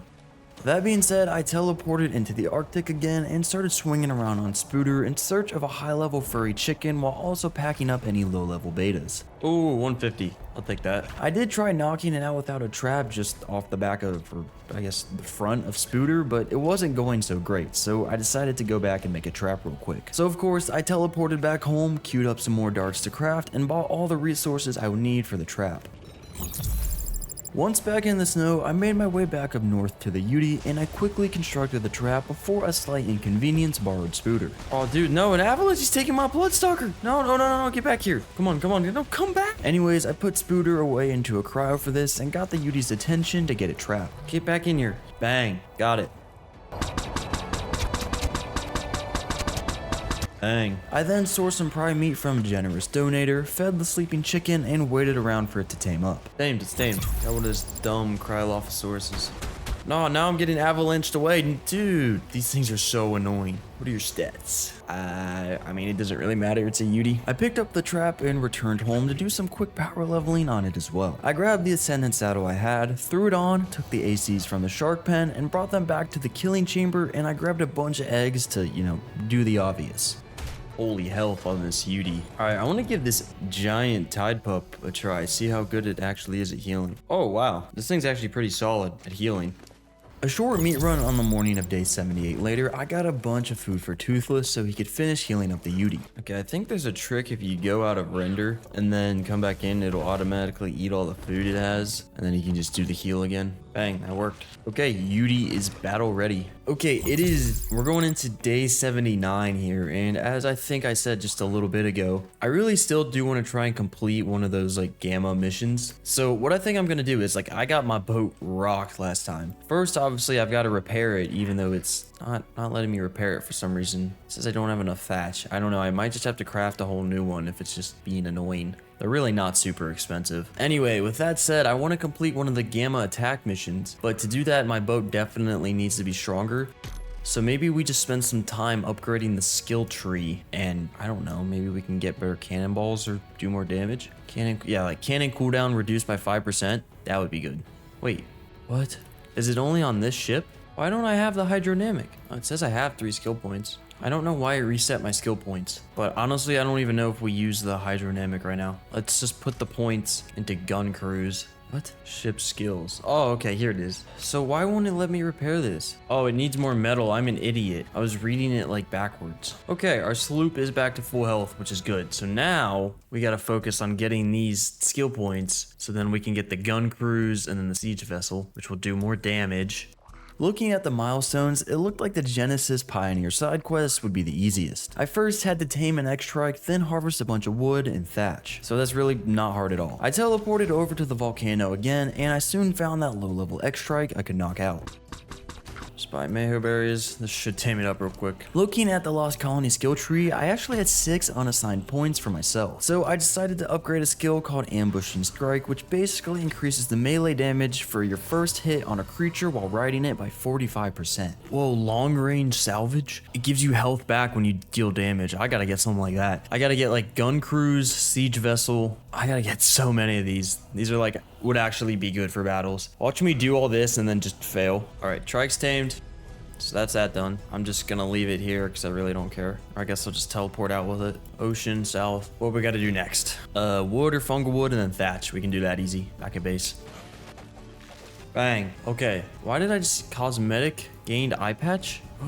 What? Ooh, aura. Okay, so I think with this, we can add a new skill to the ship. All right, so ship skills. Yep, got 3 points. Let's get gun crews. Ah, these cost 2 each. So I'm gonna have to do a bunch of these things. Okay, what's next? Tame an X-Anki, raw metal stone, craft 1 bounty board. What's a bounty board? Let me see what this is about. I think I saw this in the trailer. What? Where do you place this? It's not snapping to the ground. Does it have to go on like the beach? Where does this snap? What's your issue, dude? Oh, it snaps to walls. I'm an idiot. You know, I should probably place it closer down here to where I can access it. Huh. Oh, see, these are bounties. You gotta kill certain stuff. Kill 1 trike. Yeah, give me that. Or kill 1 parasitarium. I think that's on this island. I've seen them. Do I have to activate them? Oh, you just have them in your inventory. This is a cool feature. I like this. There's one right there. Perfect. Oh, bounty completed. Drop that one. So do I just return it to the bounty board then, I'm assuming? How do I do this? Oh, turn in bounties. Oh, okay, I did it. Lastly, I just had to spend 100 hexagons in the shop, so it was finally time to do something I've been wanting to do this entire video. You know what? You know how I'll do that? I want to gamble. We can buy a red crate. Do I spend 35,000 on a red crate? It should give some good loot. I do want to gamble. Let's do it. What the? Get this cutscene out of here. I don't care about that. What did I get? An ammo box, gas collector, crazy helmet. Was that worth 35,000 hexagons? Definitely not. But I think if you find a really good method for farming hexagons, like I know from some of the alpha missions, you can get like 30,000 hexagons in one go. So if you find a good way to do that, then maybe the red crates are worth it. Anywho, that was another 3 skill points acquired. However, I needed 3 more to max out the next skill that I wanted to unlock. So I had a quick look at the milestones again. Construct 3 sloops, destroy 3 pirate. Ooh, these are hard missions. Tame a parrot, kill 1 I hadn't seen any of these. I can't even craft tech stuff. Oh yeah, I can. What? You don't craft them at... No, but I can't craft the sensor. What? I really need to get this. Siege vessel would be so good. Do I just try to do a mission with what I've got now? Might as well, because those are like all really hard. I might, I guess I should construct 3 sloops, and then once we destroy pirate ships and a fleet captain, that'll unlock her stuff anyway, so we can make this ship even stronger. But I'm wondering if this ship gets destroyed, do I just lose all my hard work and skill points? I was hoping not to find that out the hard way, but anyway, I parked the sloop outside the shipyard so I could craft the other 3 for the mission. Just gonna buy the resources, I really don't care. There's a sloop. Now I just gotta get it off. Oh, they come with different colors. That's cool. Wait, so does this one have the skills? Okay. It doesn't have the skills, but I get the points back, so I can just reapply them, so I don't lose all my progress. That's nice. Anywho, the sloops I didn't need, I kind of just let them sail off into wherever they pleased to go, because I would have to keep making one after another, but soon I had the mission completed. So what's my next quest thing that I gotta do? I gotta destroy 3 pirate ships, so it's about time, I guess, we go out in battle now. Oh, you can see the anchor. That's sick. I did see a green outpost ahead of me, so I set sail straight towards it. All right, here we go. Oh, I'm damaging this one. I'm damaging it. Oh, I've almost sunk this one. I've almost sunk it. Yes, I sunk one. Oh, I got another. I'm going off. Okay, I'm sort of getting the hang of this. Oh, I got a third one. The last mission in the milestones page was to defeat a captain fleet ship, but I didn't really have to worry about that as I got myself sunk not even a minute later. Are they firing at me in the water? No, they're fighting each other. Can I swim to this island? Ow, what's that? Sci-fac. Ow, what's the octopus doing? Stop, where are you coming from? Oh no, not good. I managed to grapple up to the island just in time, but there really wasn't much I could do from here. I couldn't even teleport back to base because I was in the mission. What? This is a cool detail, this looks sick. Okay, I really don't know what's gonna happen here. What happens if I relog? Oh, it just gets rid of that entirely. Oh, are they stuck floating? What? This is awful. Okay, I bet you if I de-render them and come back, they'll be in the water. No, they're still in the air. What? Anyways, I set a marker on my map and teleported back to my home island where I saw one of the other sloops just chilling out in the open. So now can I put skill points back into it? Yes. So I don't think I'm gonna go for the hydrodynamic just yet.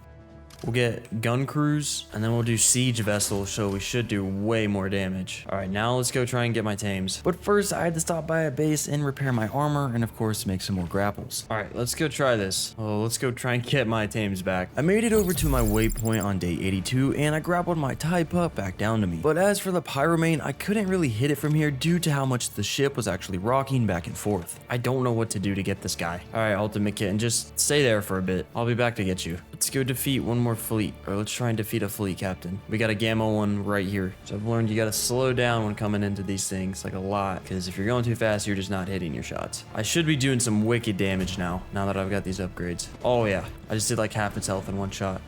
Oh, see, I sunk that in one, bro.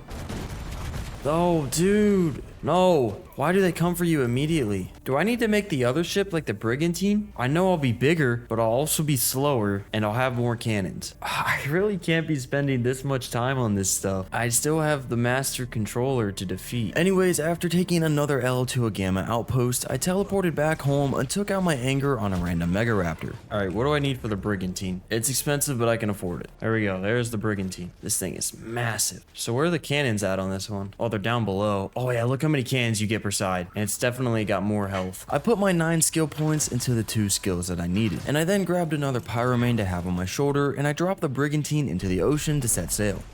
Oh no, it's not slow. I'm going the same speed. Wow, this looks sick. And this ship even had cannons on the front and rear, so I could shoot things wherever they were. Okay, if I don't win this somehow, I'm just bad. Well, I am bad, but I should win this. I found another Gamma outpost to siege on day 83, so I fired my front cannons at it straight away before all the enemy ships pulled up to the side where I could show them my new cannons. That's gotta light it up.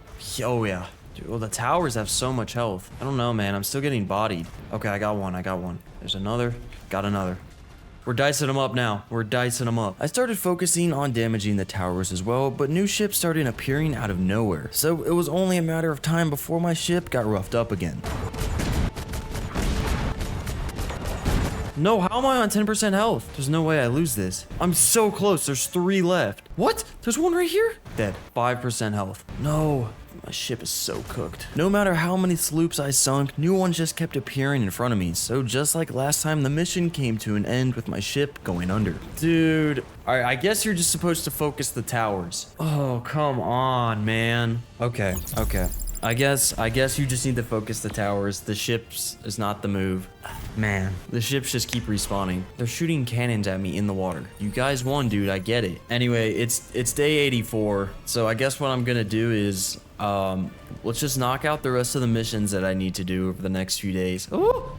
Let's knock out the missions, and then we will try one more time. I'll make one more Brigantine, and then we'll finally try and defeat one of these things. See, the pirate sloop is coming after me. I'm in the water, dude. You guys won. All right, I should probably finish these ocean missions first. Bottlenose Blitz. I think this is a dolphin race. I made my way over to the terminal with my octopus and started the mission, which was in fact a dolphin race.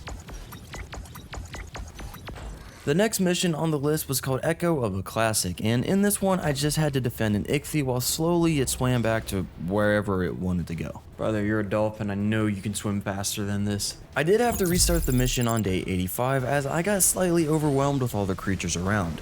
So I deployed a few more sharks for my second attempt just to get the pack buff going and absolutely shred anything in our path. Is that the end of the mission? Why is there a tamed pteranodon here? What is happening right now? What did I just witness? And just as if these defense missions were already annoying enough, there was a second one waiting for me right after it called Rip, Roll It, and Punch It. At the very least, it wasn't too far away, so I whistled all my sharks back to follow me over there and started up. Decked in turtles now. I have somehow lost all of my megalodons. Oh, well, there's one. This has got to be where they want to go. Dude, they're just running into the ground. Dude, they just got each other stuck. It's just straight up broke. Doing this whole mission just for it to break. Legit, nearly lose a megalodon just for it to break.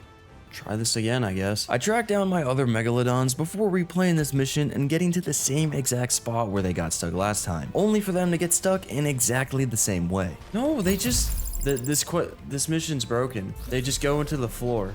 Wait, they're going into the floor because their parents are in the mesh. Nice. Good job, wildcard. Well, I think I should be able to start the final boss without that mission. I think you just need a total amount of missions. Yeah. So I need 14 more. So I might have to do a beta mission of something. Nice. Spent so much time doing that and it's just broken. It's probably finally time we do motor, dude. That being said, I crowed my sharks back up and made my way home to start preparing for said boss fight. All right, let's go do motor. Running out of time here, man. I made my way up to the terminal, and from there I swam down into the depths where I would actually be starting the mission. Really wish I could see the terminal that I gotta throw out things around. Alright, dude, what's your issue? I started deploying the sharks so they could deal with the wildlife in this cave, and I gave them the couple of levels that they got while in hibernation before actually lining them up on the terminal. Please nothing attack me while I'm waiting for the circle to TP in. I'm on passive. This is my best one. Yeah, this one's really good. Alright, dude, we should shred through this. I don't know, we've got 14 really strong megalodons. I mean, that one's about dead, but I was doing missions with that one. Okay, we're here. Okay, we gotta take out the eel minions first, and then we can deal damage to Motor. Sick 'em. Sick. Where is Motor? Oh, it's right down there. Ugly thing. Eel minions deleted.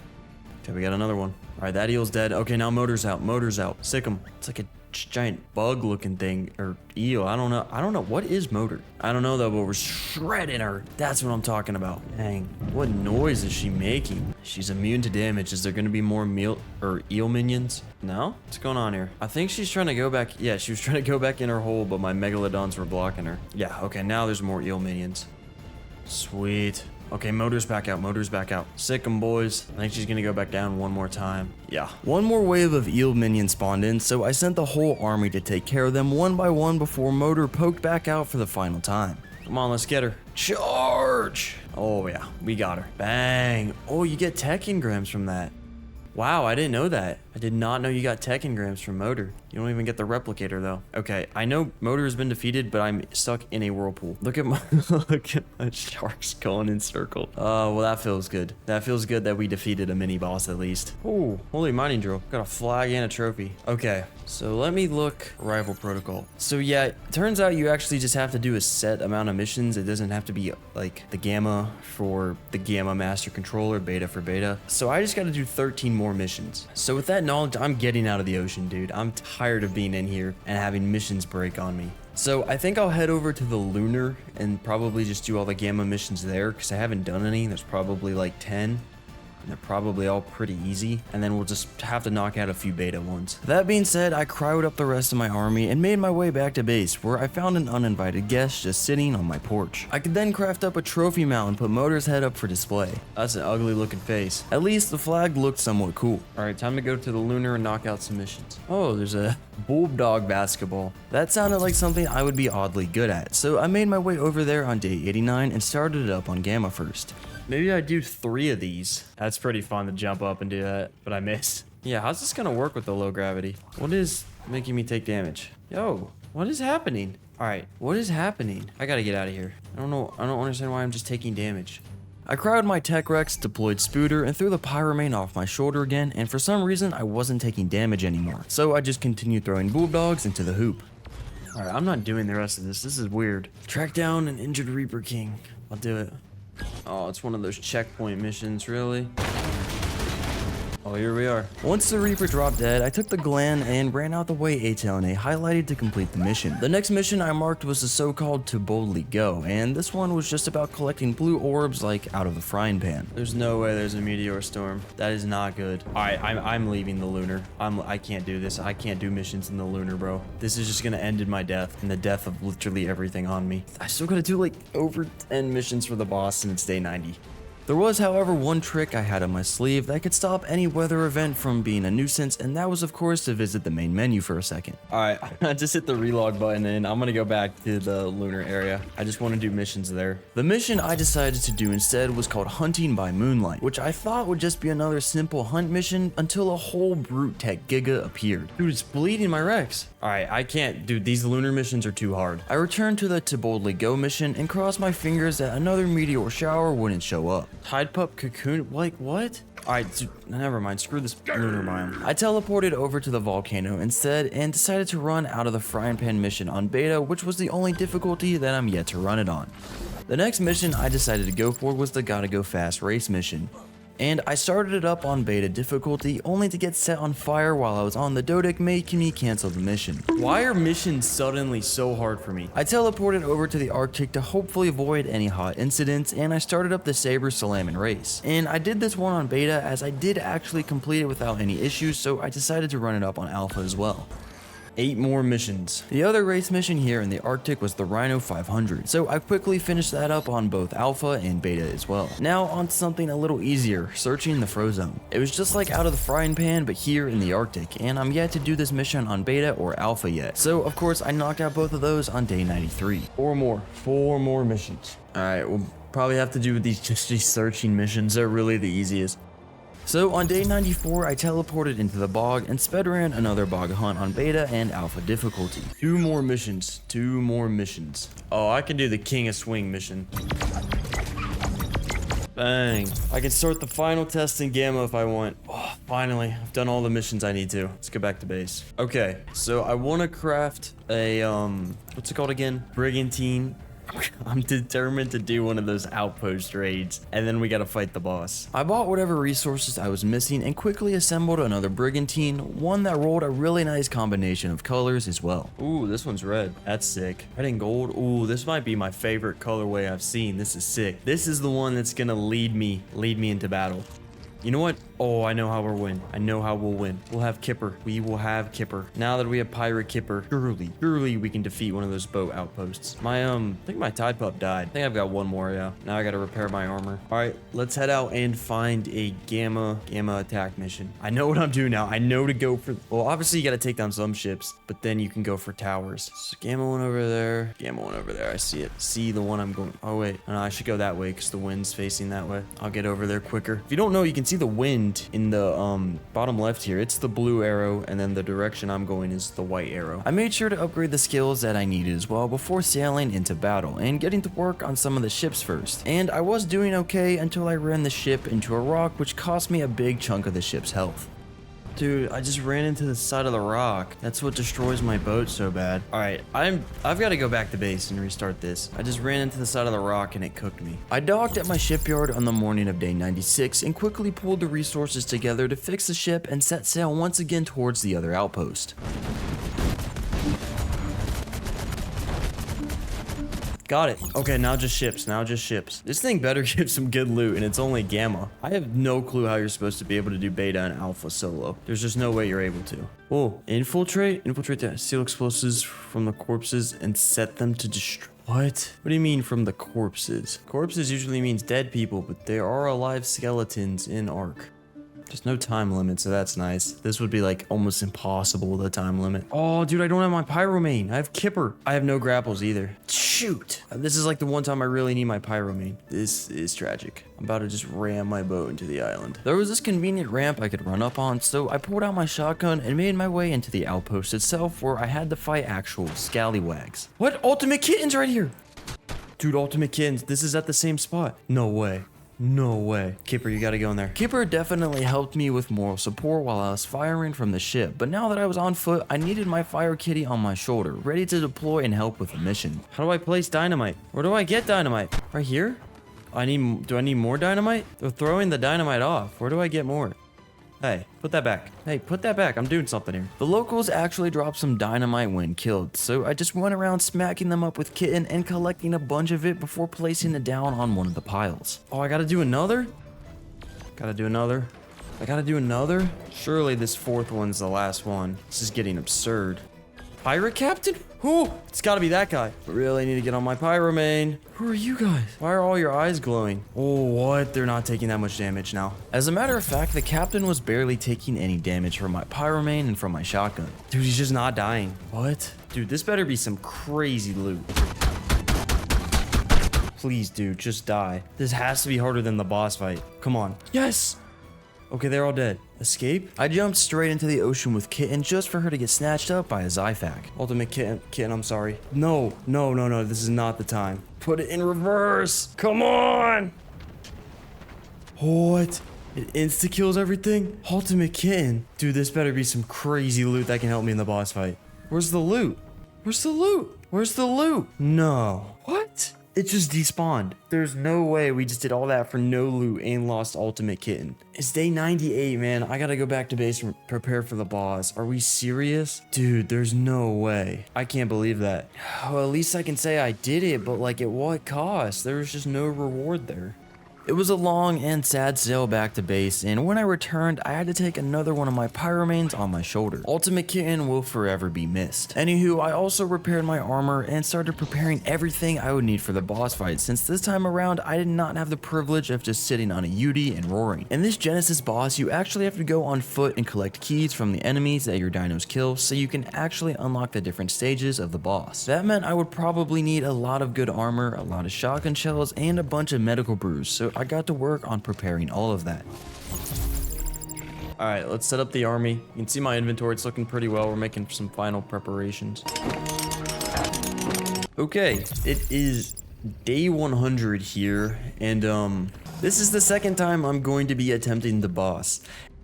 And the reason for that is because I was smart enough to make a backup save. I fought the boss, but of course, Ark being Ark, half of my Rexes got killed to the mesh, and then also during the boss, it stopped working how it was supposed to. I'll explain a little bit more once I get into the boss. Okay, the final test, Gamma, round 2. Exceeding max tame count. Who has a prim saddle? You have a bad saddle. You can go in a cryopod. This guy doesn't even have a saddle. There we go. All right, now we have a good amount of tames. Is everyone in? Yeah, everyone's in. We're good. Okay, here we go. Okay, so as you guys can see, this boss fight is a lot different than all the other boss fights. And basically what happened the first time I tried to do this boss was half of my Rexes got mesh killed pretty much instantly throughout the fight. And then also, you guys see these little code keys I'm picking up? Basically, this entire boss fight, you gotta pick up code keys. And these code keys allow you to put them into the code breaker, which you can see a marker for over there. Then once you put enough code keys into the code breaker, you can finally damage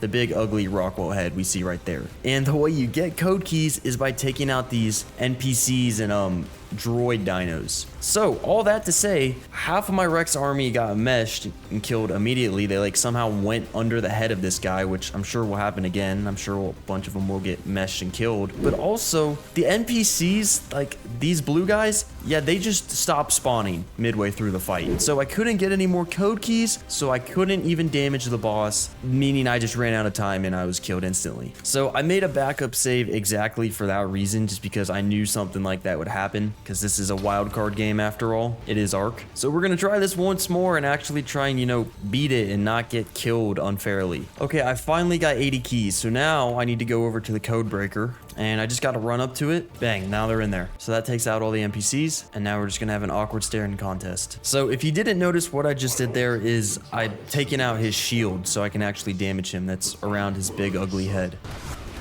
Okay, I've got 80 again. Let's get back to the code breaker. Pyromane is just so useful in this arena. Bang. All right, I think this is the last wave, and then after this we can start getting code keys to actually damage him. Oh, there's a Giga. Ooh, dude, those Gigas are not good. They'll do wicked bleed damage to my Rexes. Those could actually mess me up big time. All right, these guys are so annoying. They don't even do any damage. All right, we got enough keys. Get to the code breaker. Bang. And just like that, his shield is gone. Now that his big ugly head was fully exposed, I could hop on the Yudi and fully buff up my army of Rexes so they could be sent out to munch him and his glitched dinos into oblivion. Okay, so I'm worried about my Rexes going down to the head, to that giant head when he's like not damageable, because that's how they got mesh killed last time. Would not be shocked if they start dying again. They just get stuck under it and then the game just kills them. See, look, he's just trying to walk into it. See, yeah, they're under it. They're under it. Okay, they're not being killed right now, but I wouldn't be surprised if they do get killed if they're just under there for so long. For this part of the boss fight, I could only hold 20 keys at a time, but I only needed a total of 40 to break his immunity shield. So once I filled up the code breaker, it was time to focus the big ugly Rockwell. And now he should be able to take damage. Just get back on the Pyromane, pull out the shotgun. Yep, he can take damage. Light him up, light him up. Just like that, he's already immune. Okay, back to getting keys. Oh, yep, see. One of them just got killed. And it just says your Rex was killed. So that usually means they get meshed because they weren't killed by anything. I gotta get away from this Reaper. Yeah, he's just destroying my armor. Come on, I need these keys. Quit kicking me around. Okay, I have enough. Okay, now I should be able to take more damage. Yep, now he's already immune to damage again. Man. We call this punishment. We can do this all day. Yo, HLNA, we cannot do this all day. Promise you we cannot do this all day. My Rexes were doing good, just leaving keys everywhere for me to collect, so I was soon ready to hit the code breaker for the 3rd time and get Rockwell to his final stage. No, dude, see, my Rexes are just dying. They're just dying. I swear they're just getting mesh killed, are they not? Because all my Rexes just was killed. Not killed by anything, they're just was killed. They're just getting meshed, dude. It's so stupid. Like, I could be wrong. Let me know down in the comments if I'm wrong, but I swear they're all just getting mesh killed. Okay, surely on this last go, I can get enough keys to kill them. How many? I think we've lost like 5 or 6 Rexes. Some would say 6 or 7. I don't know. Hey, keys are in. Shotgun's out. Come on, come on. Take off that shield. Yeah. Yes, yes. Where'd all my teams go? They all disappear? Oh, I got it. Yes, dude.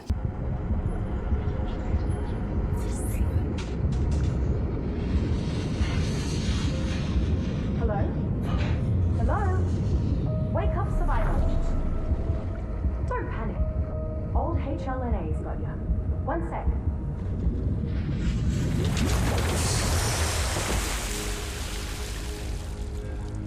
So, good news.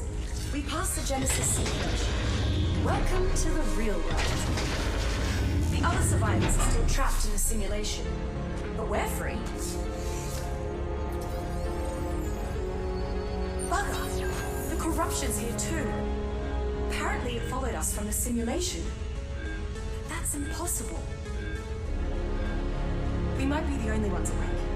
So let's get geared up and deal with the corruption before it spreads. It says here, tech suit for emergency use only. This definitely qualifies.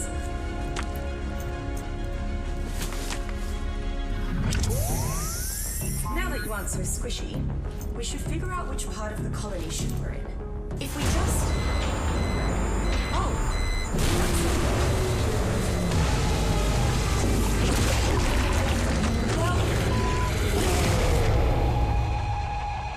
After waking up at the comfort of my home, I wasted no time in crafting up a second trophy mount and putting the Master Controller's head up for display as a sign of my triumph over Genesis. Sweet. So yeah, that's the end of my 100 days here in the Genesis simulation on Genesis Part 1. I'm very excited for Genesis Part 2, and I'm super ecstatic that I was actually able to defeat the boss on my second go around after I was, actually able to beat it normally and the game didn't break. Once again, I just want to thank you guys so much for watching. Let me know what 100 days you guys want to see next from me, and Pirate Kipper, do you have any last words to say to the viewers? Thank you, Kipper. I'll see you guys in the next one.